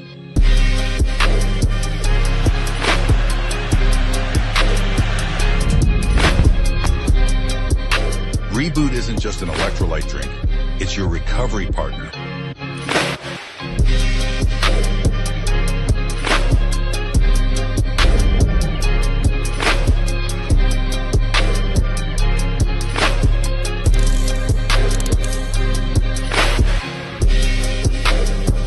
Rapid hydration, clean energy, no crash.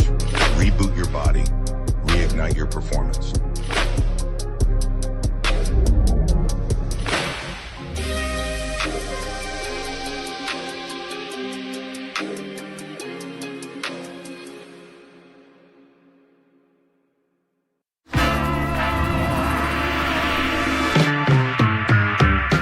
I don't care how much it costs.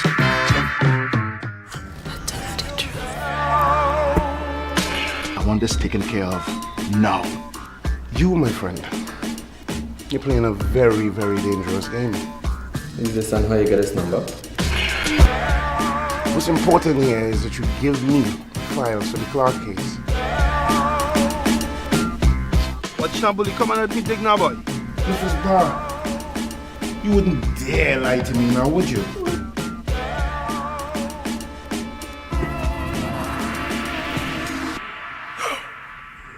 Isn't that a shame?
Going to ask that question. What new we going to see in the next season? I know that the clubs, before the season start, there was some incentives for clubs to do a lot of community work. I think we haven't seen that. If it has been done, it has been done on the scale that we would have expected. I'm sure the TTPFL as an organization would have expected the clubs to do a bit more. That's something we addressed with the Minister of Sport just recently in terms of the teams being more active in terms of community engagement. I truly believe we need to be a bit more on that front. We would have seen some stuff coming up during the Christmas period. Defence Force did some stuff, Central FC did some stuff. So I know our clubs did their work in terms of the community, but we need that long-term sustained approach behind clubs being engaged in communities. One of the things we will be going to the government with is really having, not just to say we want a home ground in the community to play in the league, but we need to have teams training in their communities. We have too many teams that maybe carrying a name. Let's look at Caledonia, for example. Caledonia carries the name of Mova Caledonia, but they're training in Marcus and Joseph, they're training in Arangua, Savannah. We need to get them back into Mova. They need to play a role in terms of the landscape and how we could change communities. So we saw it with Locketa Rangers, with the work that they did and train and play in Locketa, and you saw the turnaround. When you look at the numbers, and numbers don't lie. When you look at the numbers, and you could have that discussion as well with the police, community police in Locketa. The number of serious offences being committed in Locketa before the Rangers team came there versus the amount that is taking place now. They pay testimony to that as well. The Commissioner of Police would have mentioned it in a press conference as well, the impact of the Locketa Rangers team on the landscape of the community of Locketa. So we want to continue and encourage that in the new season, and it would be pushed a bit more on our side. Well, we dealt with the coach education, the players on the field. Now, there was something said a while back. The players have gone forward, but the administrators have not. In terms of administrators within teams, and probably even at a national level. Your thoughts on how we can improve the administration of football, not only football, it's sport in Trinidad and Tobago. So that's something key for us. That would have been one of the most drive home points coming out of the initial discussions in the strategic plan for the FA. The lack of resources being put in towards our administrators, and we would have seen that. We'd have addressed it in terms of forming the Academy for Leadership and Management through the FA. So we're working with City and Guilds. We have a couple more institutions to come on shortly. We're working with UTT. We will sign a MOU very shortly with UE and CIS. So we intend to empower our administrators. We'll bring on courses that would help them holistically develop, and not just the administrators in sport, but also coaches. We will change our format slightly. I think we have one of the top coach education programs in CONCACAF. We are one of the only two with an A license that could be done throughout CONCACAF, that you could be licensed in Trinidad and Tobago and work in the US, work in Canada, anywhere in Guatemala, anywhere in CONCACAF. We're going to bring on a pro license very soon. In the next couple of months, we'll be the only country in the CONCACAF region that would have a pro license that could be utilized anywhere. So I think we're making strides when it comes to the coach education, administrative side of things, and having that TTFA academy formed. It's big. It's not just big for Trinidad and Tobago, it's big for the region. It's big for international. We have been into discussions with FIFA, CONCACAF, CFU to have programs run from our TTFA Academy for Leadership and Management internationally. So it's really a next step. It will also help in terms of bringing revenue to the FA as well. We know that's a big thing. So I'm happy to see where we are doing with our administrators in sport. We know we are for football, but we'll help other sports as well, as we would have done in safeguarding for many times. I wanted to go to safeguarding, but because of time, I wouldn't get into safeguarding. I will just want you to leave some words for the fans. You know, the Trinidad and Tobago fans, they are very fickle. Sport fans throughout the world are fickle fans. Trinidad, there's even more so. Your words to them in terms of your leadership and as well as the national team.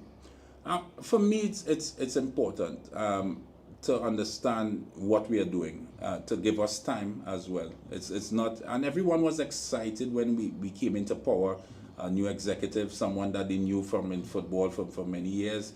But for me, it's really about the next 4 years. Give us the time to execute. Yes, we would have done a lot in this 1 year when you look at what we would have done in terms of restructuring our youth programs, bringing policy. We haven't even spoken about our policies that we'd have changed through the FA.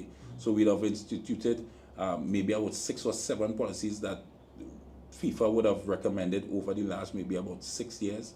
We would have been able to have that done within about 5 months. So it's really about giving us the time, see what we're doing, celebrate what we are doing as well. And there are persons that could lend support. I've said it from before, once you are willing to serve football and work as a team, I'm welcoming to anyone that is willing to come and work with the FA. I do not, myself and 6 persons, we can never have all the ideas for football. And know everything that is right for football. So we are welcoming persons, and we'd have reached out to persons that would have fought us in the election and brought them on to be part of the FA and to help, because they may have good ideas. And once we are willing to work respectfully amongst everyone, I think we'll move football forward. And persons not just in football could be part of what we do to revamp football in Trinidad and Tobago. World Cup qualifying, are we going to the World Cup 2026? Book your tickets. Book your tickets. All right. Well, on that note, we want to thank you for spending time. And of course, we'll have some more interviews as we go forward. No problem. It's always a pleasure.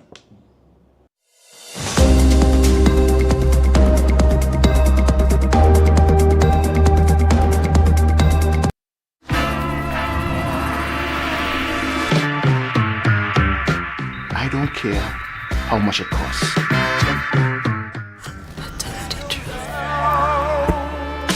I want this taken care of now.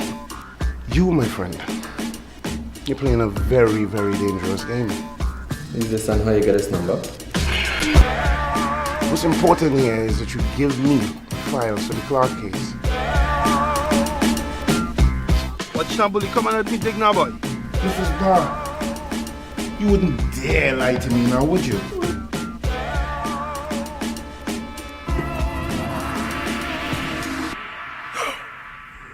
Isn't that a shame?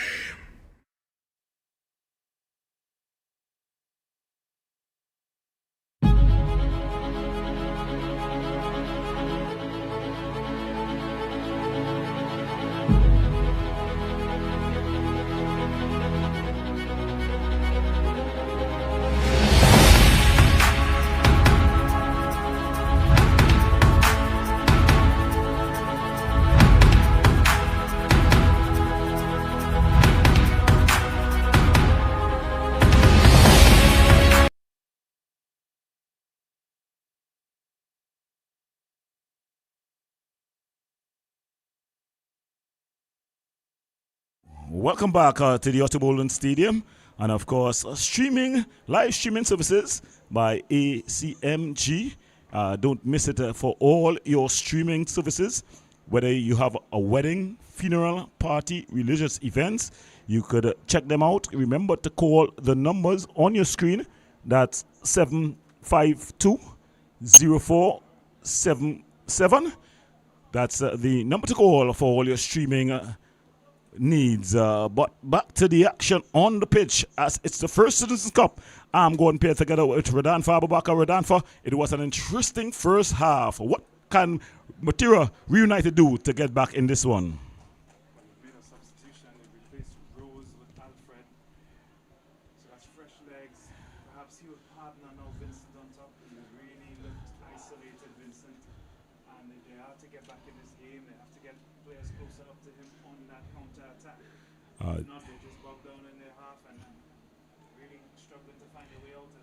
Well, the Defence Force have also made a change, and it's the off-color Sadu who finds himself out over the team, and on I think comes number 3, or is it Matura Reunited who made that substitution?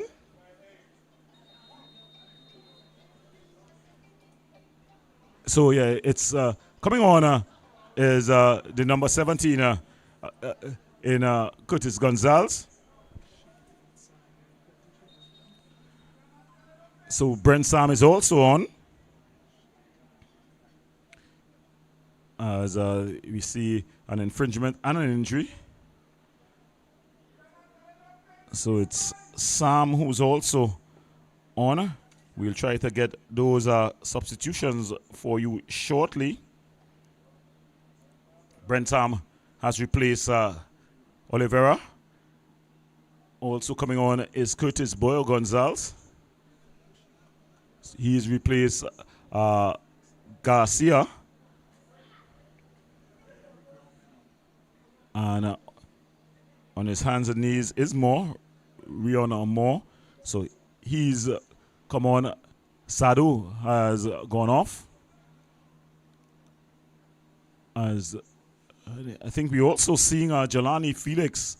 Yeah, Jelani Felix at wing back as well.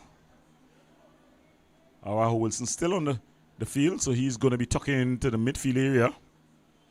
So a lot of changes here for the Defence Force.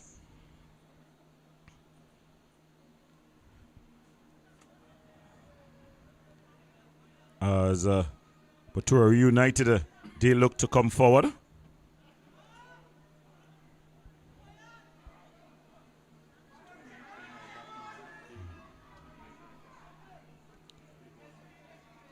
Yeah, and also coming on is Christian Bailey as well. So Christian Bailey coming on, the former Fatima College man. So whole scale changes.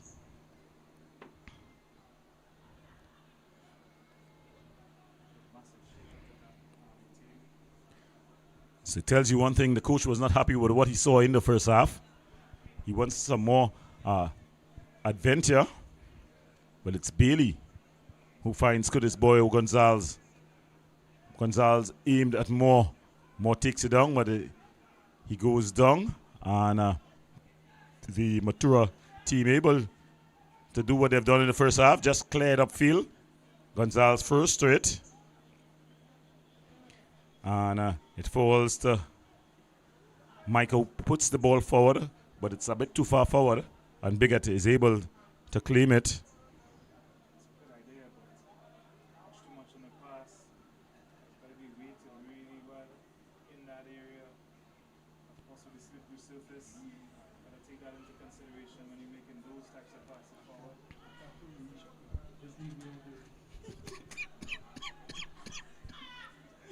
So looking to come forward here is Garcia.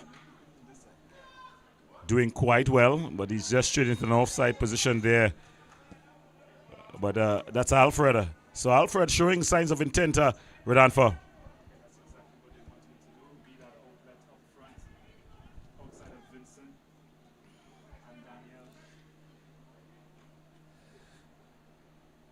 Arahu Wilson finding that's In fact, it's not Jelani Peters, but it's Saint-Hilaire.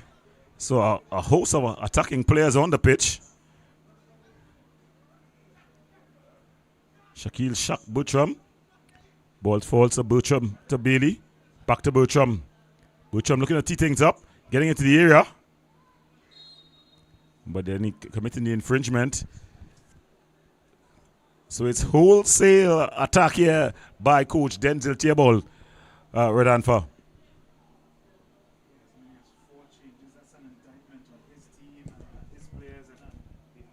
Standards that they set for themselves. Yes, Matura have defended well in that compact block of 5 defenders and 4 midfielders. But the Army team barely got out of first gear. I think Denzel Theobald showing how unhappy he was with these 4 changes.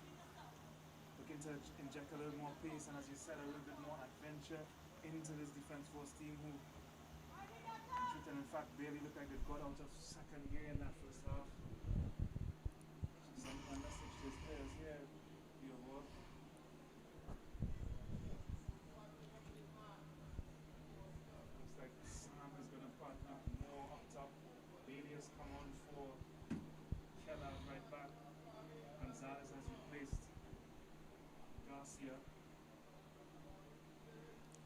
I think the replacement of Garcia, though, is just to save him because, as Ian Allen would say, it's alleged that he's going to be on a flight within the next 24 hours heading to the U.S. to join the national senior team in the Gold Cup.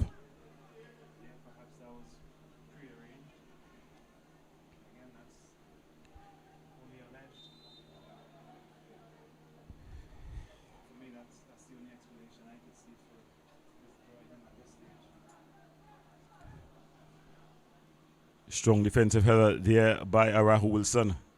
Korat. He's just toppled over.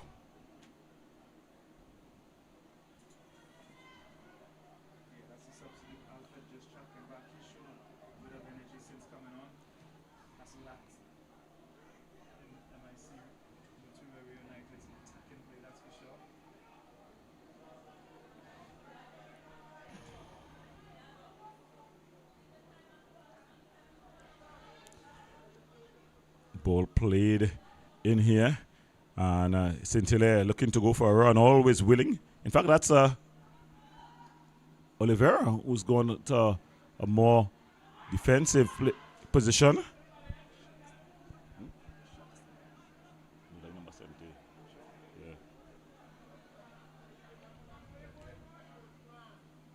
Korat. He finds Oliveira wider. The ball played over, aimed at Brent Sam. Overhit.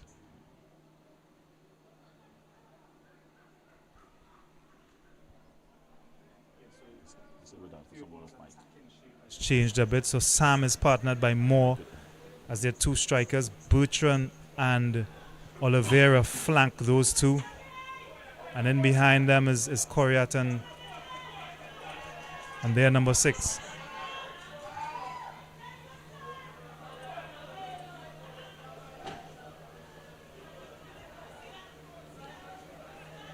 Goddard.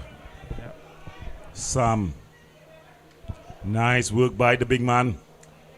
He's running at the heart of the defense. Finds Bertram. Bertram with the early ball. Aimed at Sam, and Sam into the back of the net. In fact, it's Moore. Rion Moore with the touch.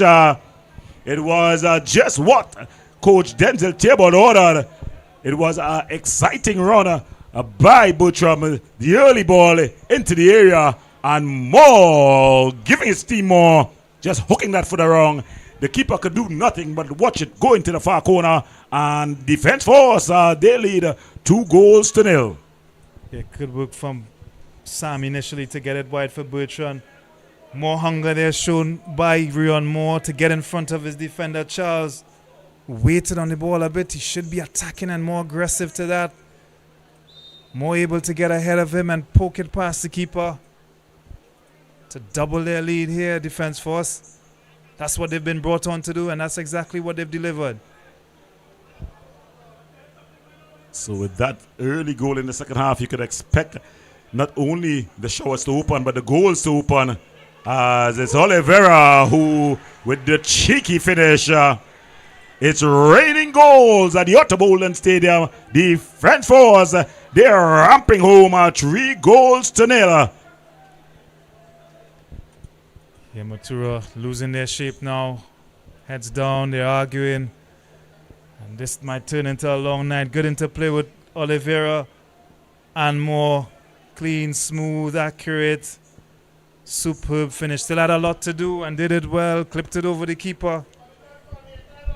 So, Defense Force, large and in charge. All Defense Force finals loom in the finals here. As Defense Force Elite, they're romping home 3-0 leaders thus far. What can Matura do, Rodanfa, to get back into this one? Oof. It's hard to see them getting back, finding any way back into this one. As we said in the first half, Defense Force perhaps were just testing the patience of Matura, weighing them down, and they're benefiting from tired legs now, with fresh legs of their own, of course. Oliveira, early ball. That one just hitting us, hitting more, sorry. Brandt bangs this one upfield.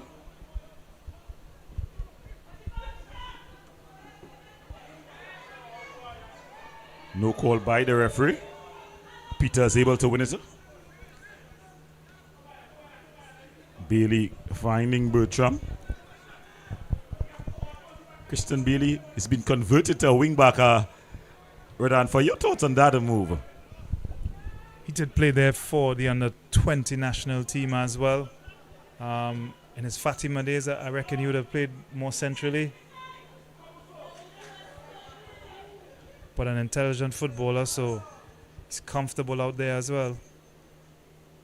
Well, here comes Oliveira. Since he's gone out wider, he's sprung to life really.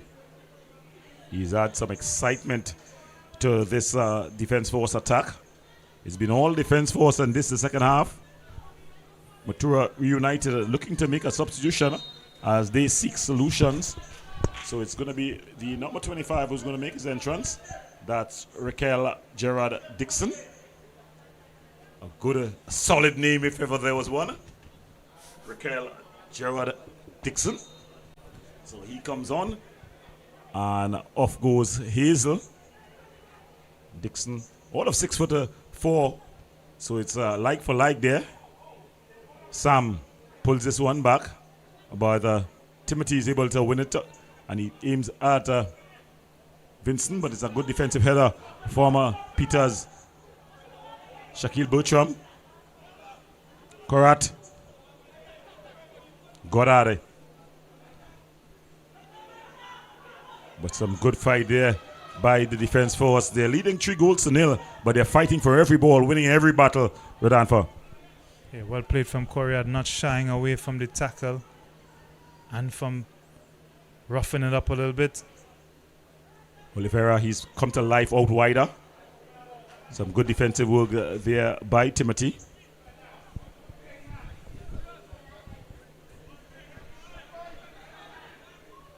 Charles.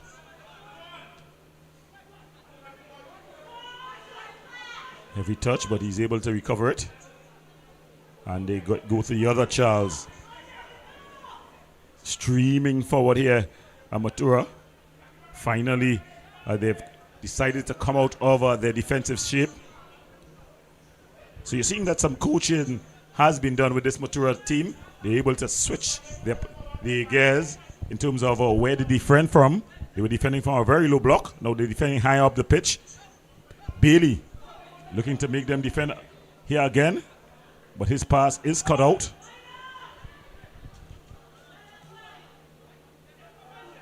Micah Lassiquat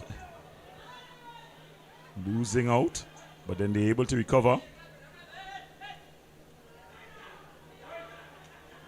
And then trying to do so much. The referee says he's been illegally infringed. Can you say doing too much, but he's had to take an extra touch because the options aren't there for him to play. Midfielders ahead of him are hiding or closely marked. And that's forced him to get his head down again. He's fortunate to be bailed out by the referee on that occasion. But that's how they've continued to give up possession. The fact that there aren't enough options off the ball when they gain possession. Ooh, hello. Going for the spectacular there was Vincent. He's wearing the armband for a reason here. Look at it again. One touch to control and the other going for the volley. Just whizzing wide. It would have been a goal worth the top 100 worldwide, Redanfa. Yeah, from that distance, if he had converted, they probably should have given him 3 goals for that. Well off in the end, but good skill to take it out the air. Certainly ambitious. Curtis Gonzalez aimed at Brent Sam, but more. They say he's used the hand. Nikolai Nyron, the referee. Good quick restart here.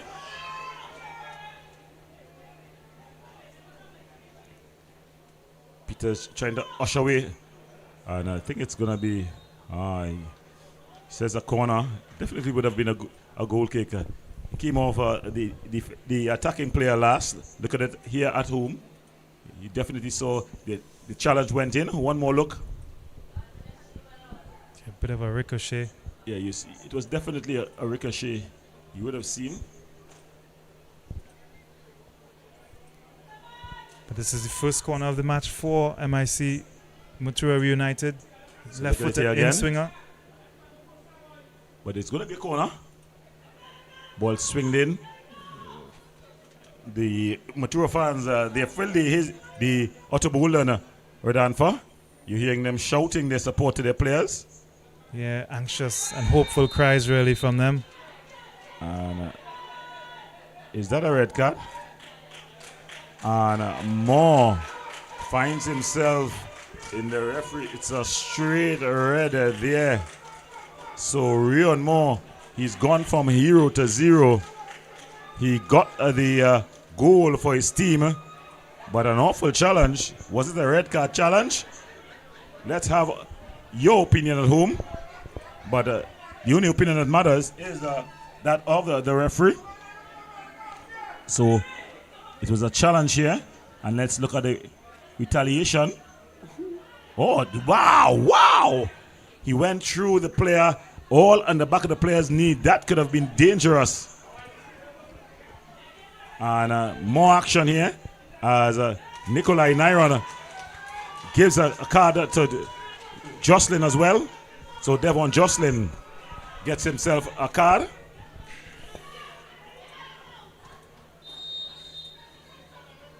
So it's a free kick here for Matura. Ball across. And handle ball. No call by the referee. It's all sorts of action here. It's all happening at the Otterboulden Stadium. Ball played down. And Timothy, I think this is his second yellow card. So he's gonna. Is it? I reckon that's Charles. No, it's Timothy who gets the card. Brandel Timothy. So it's all happening here. Yeah, just to have a look at that red card once more. Yeah, his foot is a bit high. And it's into the back of the knee. And it obviously came after the initial challenge, so it does appear to be retaliation from him. I think though he was trying to put on a screen there for people who would have played football. I think he was trying to screen the ball away. The player protected the ball with his foot. But of course, because of the initial challenge, it looked like retaliatory. And the referee had no recourse but to hit him the red card. He went straight to the back pocket. Screen or not, his boot certainly was high and caught the Matura player on the knee. Ball into the area. Rahul Sana. Jelani Peters. just over. And of course, in the aftermath, one of the Defence Force assistants getting into it with the fourth official. Tasteless, really, from him. And earning himself a yellow card. Lucky there, he probably should have been having a shower with more. There's another opportunity there, just going over the top of the crossbar. But the Defence Force still coming. They're down to 10 men, but they're playing with similar intensity. Vincent, he's been a spark for this Matura team. Charles. Finally called it back. So Micah. Give me that pronunciation again. Lanzico. Lanzico. He's gone down. Look at it here again. He was almost through. And of course, we know that Curtis Gonzalez, a wily old customer. You're not gonna, he's an old school.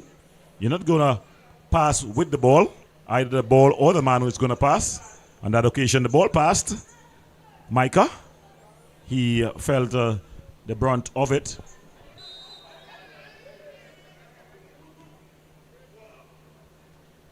Ball played through. Prince Hood. We want to big up Prince Hood on the stream.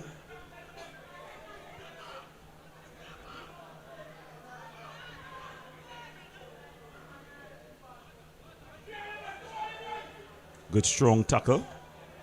But it goes out of play. Yeah, Matura still showing some signs of life. They might think they have a little glimmer of a hope if they could nick a goal in the next few minutes. Of course, playing with a man advantage now. They have shown that ambition by putting Alfred up to partner Vincent.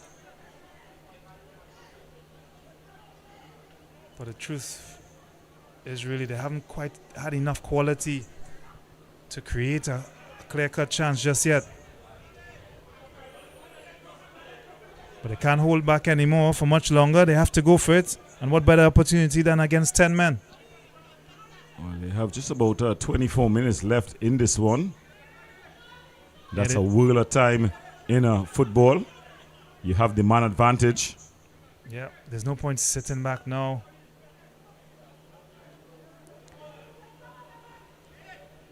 Arao Wilson picks up.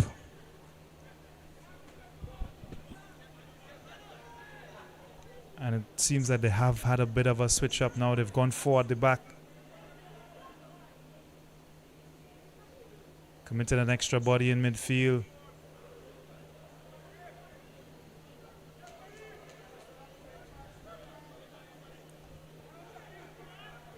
Butcham finding Bailey. Bailey losing that battle, but able to retrieve is Gonzalez. Bailey here has another opportunity.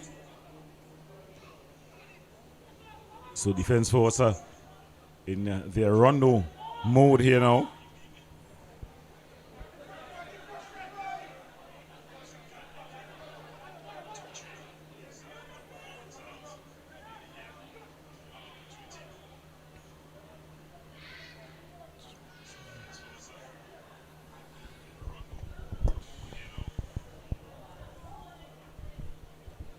So just maintaining cool, calm, and collected possession here. It's a good ball.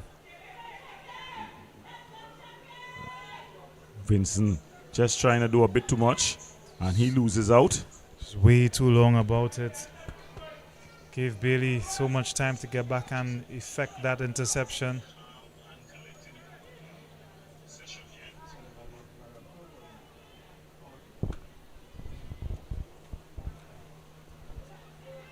So they're maintaining cool, calm possession.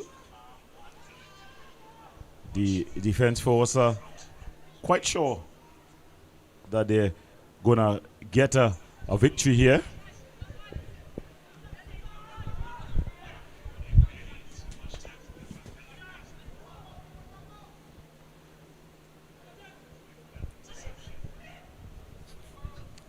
So it's Christian Bailey who has come in at right back. Oliveira loses out. Micah able to win. And here comes the Matura team.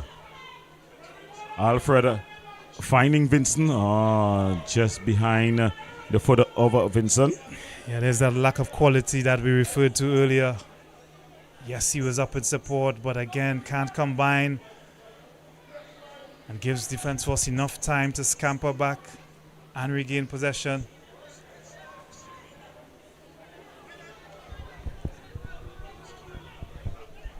So JD Medford, also big up to you. We need to do a bit of training. We'll invite you for the classes. But it's Defence Force who, they're largely in charge here really.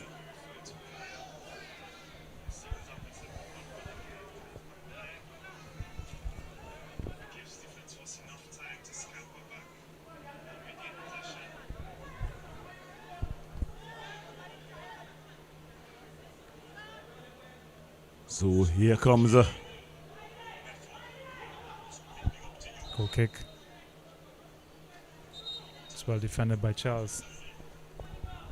So another substitution here. Oliveira goes out and looking to make his entrance. We'll see who's that substitute.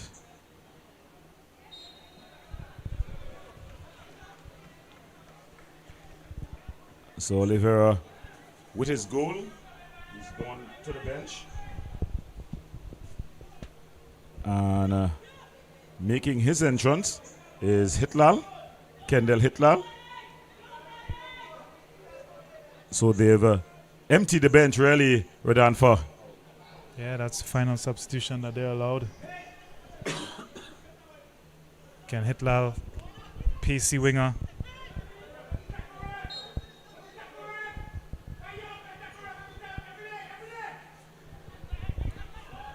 Referee Nikolai has not endeared himself to the Matura fans.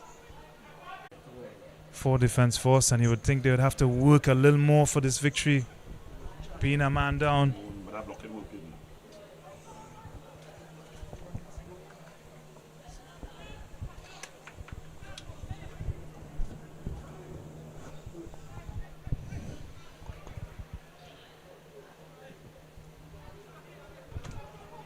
So Defence Force looking to add one more. It's finally just cleared away. But he loses out easily to Bailey. Yeah, you gotta protect that ball. It's only coming right back at you.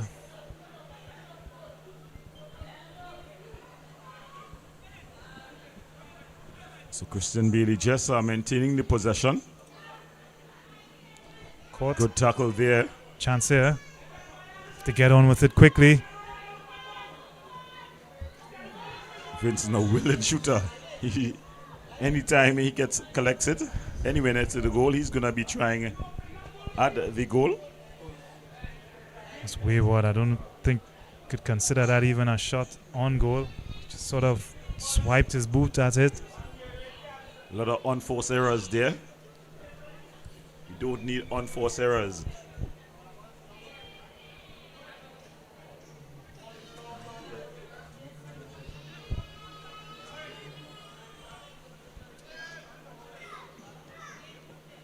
Ball goes through to Bigat.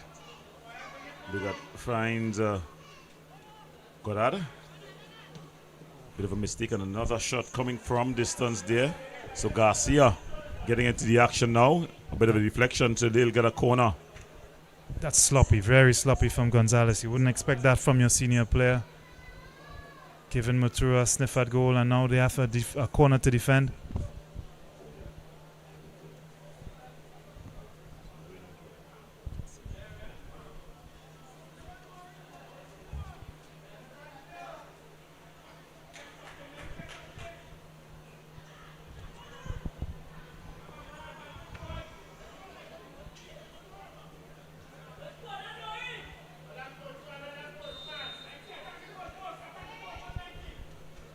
Ball whipped in. Oh, just pushed over by Big Art. A very good corner taken there by the worker. Kyle, the worker, had the keeper, Big Art, all over the shop.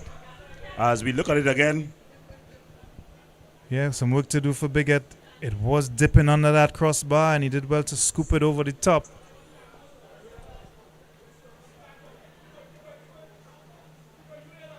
Well defended by Peters.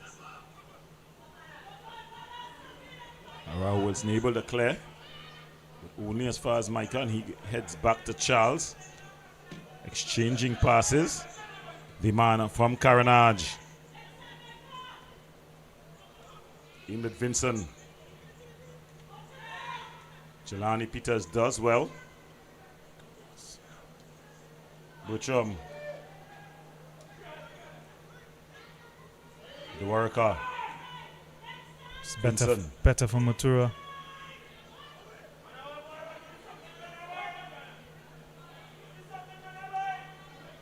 Buchum.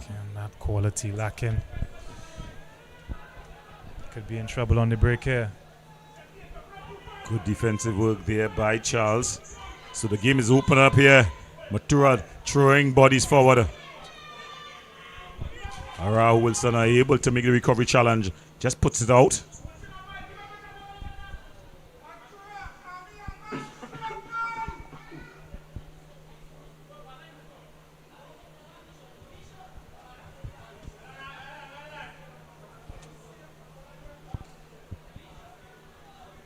Ball floated across. But it goes into the hands of Bigot. So Bigot is able to pick up the ball.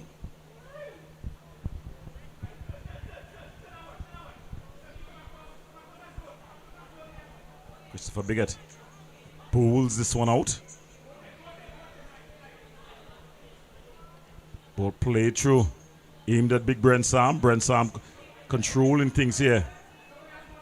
Finds Korat. Korat looking to change the angle of attack. Finds Bertram. Bertram's find the overlapping Bailey. Bailey trying to put on the tricks. He's been stopped. And Vincent just infringing on Gonzalez there. As two more substitutions about to be made.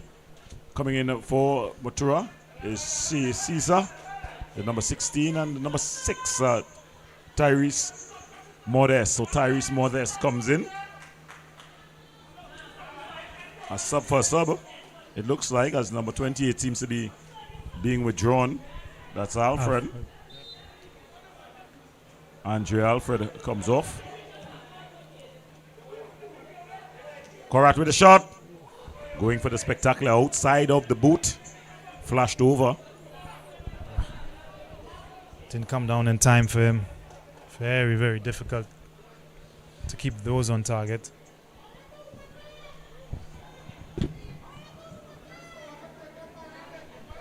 Yeah, with just over 10 minutes left, could we see Matura have a little bit of a go at defense force? Yeah, a 10-man defense force. A bit like this, be a little bit more direct, maybe put one of the big boys forward. They haven't been able to possess the ball and build up, so yeah, some of this might be useful. Charles is banging it across. Got the other Charles keep it in play. He does.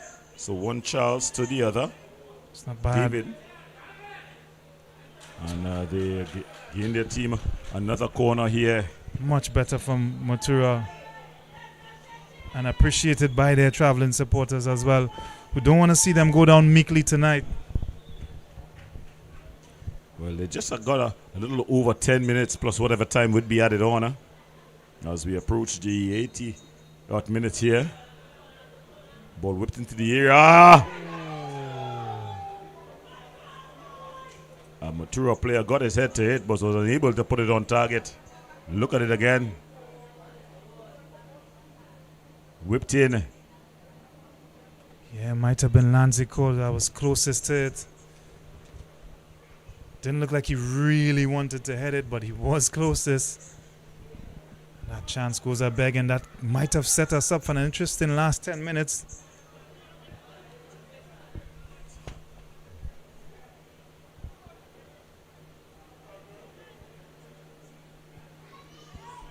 Joshua Rahul Wilson just playing that out wider.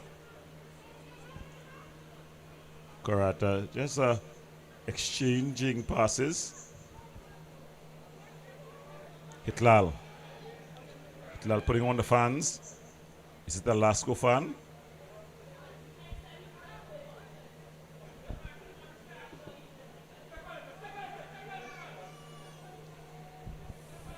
Karat defense force going back into their possession-based football. Just trying to pick the pocket there was Latsiko. Yeah, again, a little bit careless from Gonzalez. Sometimes he borders on complacent. And putting Peters in a spot of bother there. Fortunate to earn the foul. They have a quick restart here.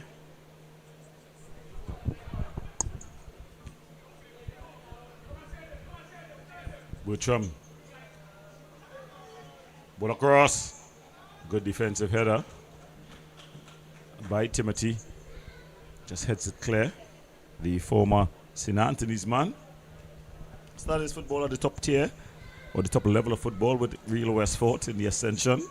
Fresh out of COVID.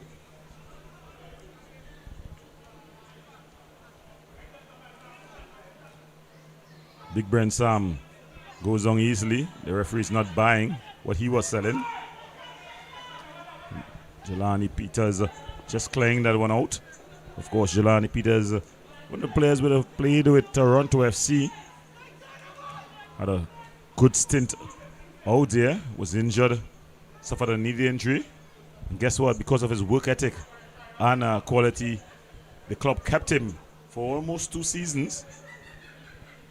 On the injured list, just rehabbing. Recently returning to the national setup. Being picked as elected to play in the Unity Cup.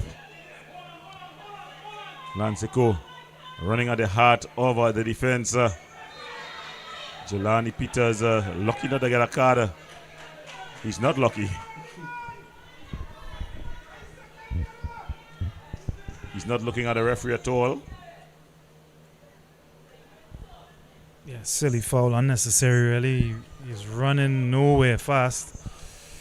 And there was 4 players, 4 yellow shirts with only that lone blue shirt. Yeah, clumsy that.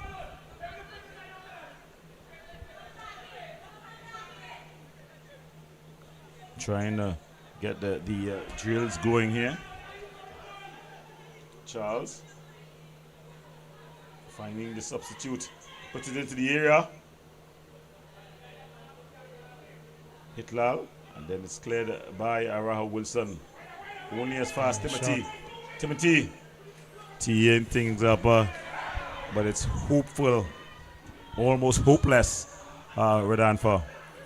Yeah, from the time he took it down, he was thinking about shooting. The amazing thing is he rewind. Look at it here. When the ball lands, he takes a couple steps backward. Look at it.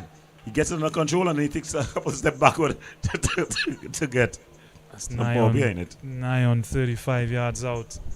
Not going to beat a keeper the quality of Bigot from that range.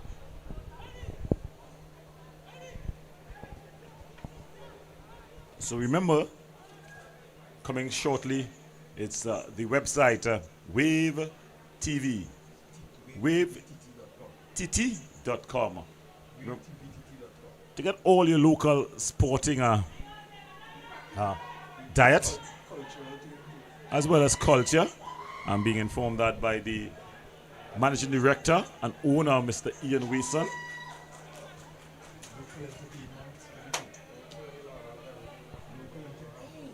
Good strong header there by Jelani Peters.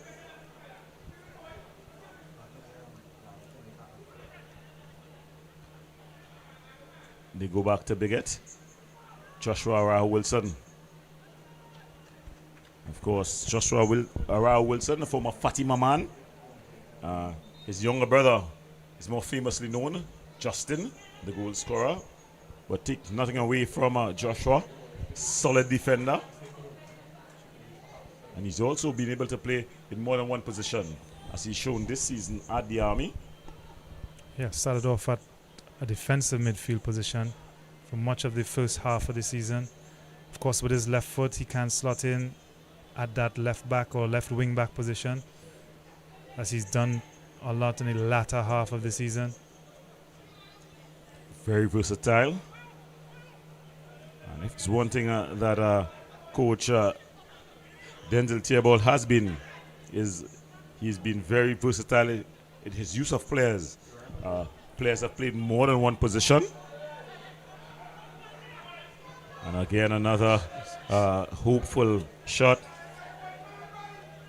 Now, there's something called the Hail Mary in American football. That's when it's coming to the end and you just throw the ball upfield and hope that whatever your players get to the end of it.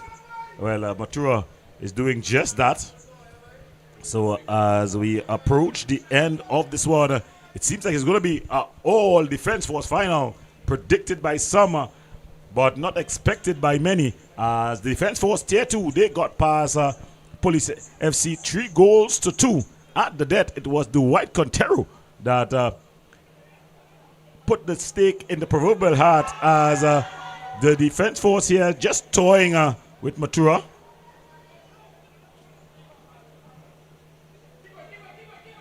But this one, much more straightforward, as Defence Force Tier 1, the unbeaten champions of the Tier 1 this season, they continue their march to the double, as they're comfortably leading 3-0. Jelani Peters opened the scoring early on for the Defence Force in the first half, but it was not until the second half that the Defence Force really put this one to bed. First, it was Moore, and then Moore combining with Oliveira. For Oliveira with the sneaky finish. So they're living dangerously, Defence Force. Not something that I'm sure Coach Denzel Theobald would enjoy. It's a little precarious, some of this passing in and around their own area. Perhaps a sign of confidence or complacency, I'm not sure. There's a thin line. That's a brilliant ball. Christian Bailey, he's beaten him for pace, but excellent work by the big defender. He's come on and done well. Yeah, Dixon has slotted in there well, and he's matched the Defence Force attacker stride for stride. But for Defence Force, there's also the bigger picture. Of course, they're going into the Caribbean Club Championship. This, together with the final, of course, would be their last 2 competitive games before they go into that Caribbean Cup. So they want to take these 2 games very seriously. And the big word there is momentum. Could you keep your winning ways? Keep that winning as a habit. Keep good habits within your play, how you approach games. Even in a situation like this where you're clearly up against lesser opposition, could you keep your standard as well? Well, I'm sure that those in charge of the Defence Force will ensure that that continues. The Chief of the Defence Force, Mr. Daniel, he will definitely have his eyes on things, as well as Mr. Ryan Otley, the director of the football club. But we see the results of the Defence Force this season. But what we've not seen has been the work of the club, off the field. Rodan for a good strong tackle there by the Warwicker. Defence Force, one of the only teams that has been able to get a hydration deal, a uniform deal. They've also restructured their fields, the reserve field, And that's the final whistle. So at the final whistle, it's the Defense Force Elite 3-0 winners over the MIC Matura Reunited. Rodolfo, your thoughts? Yeah, not much of a contest in the end. Defense Force barely getting out of second gear. Matura resistance wore thin in the end. They weren't able to keep up with the intensity. Not enough quality when they tried to get out their own half and attack on their own. So as a result, 3-0, easy passage into the final for the Defense Force. So we have some of the action. These are the 2 goals of this half. It was showing more intensity to the ball, more desire. And he put it past the keeper.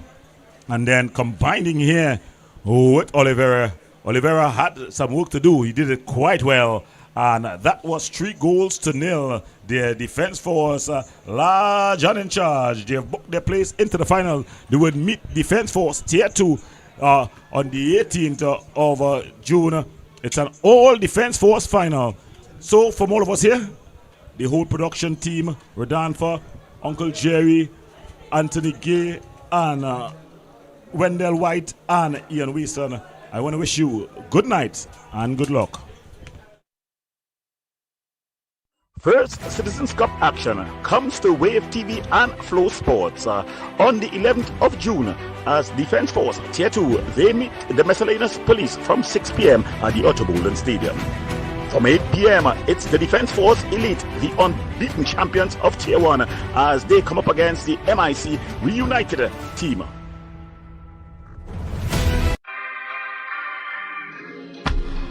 When you push your body to the limit, every drop of sweat counts.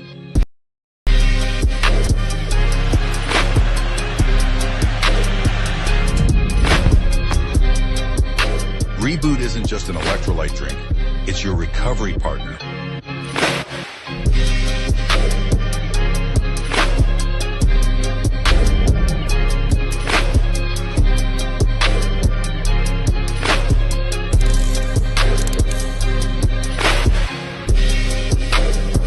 Rapid hydration, clean energy, no crash. Reboot your body, reignite your performance.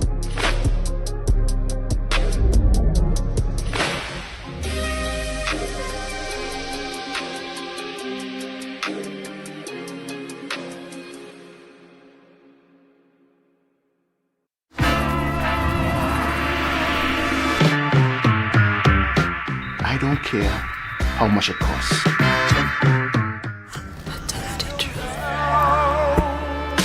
I want this taken care of now.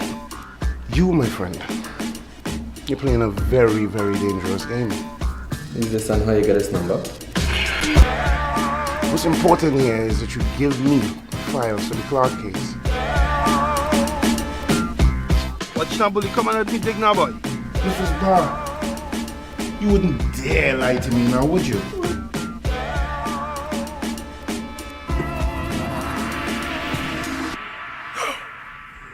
Isn't that a shame?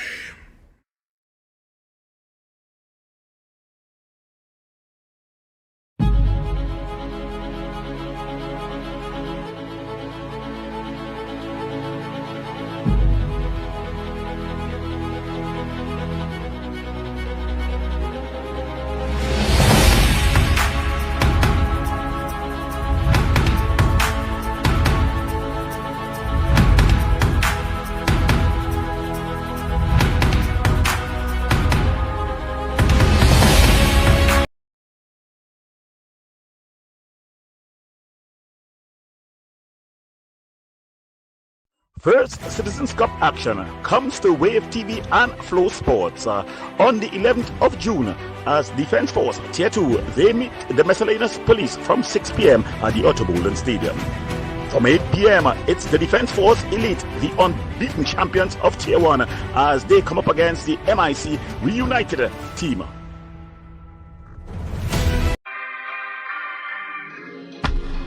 When you push your body to the limit, every drop of sweat counts.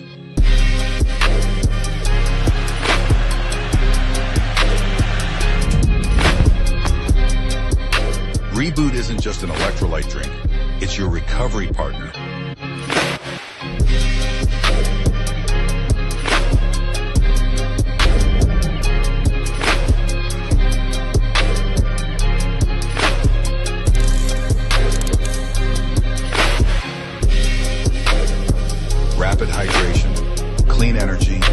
no crash, reboot your body, reignite your performance.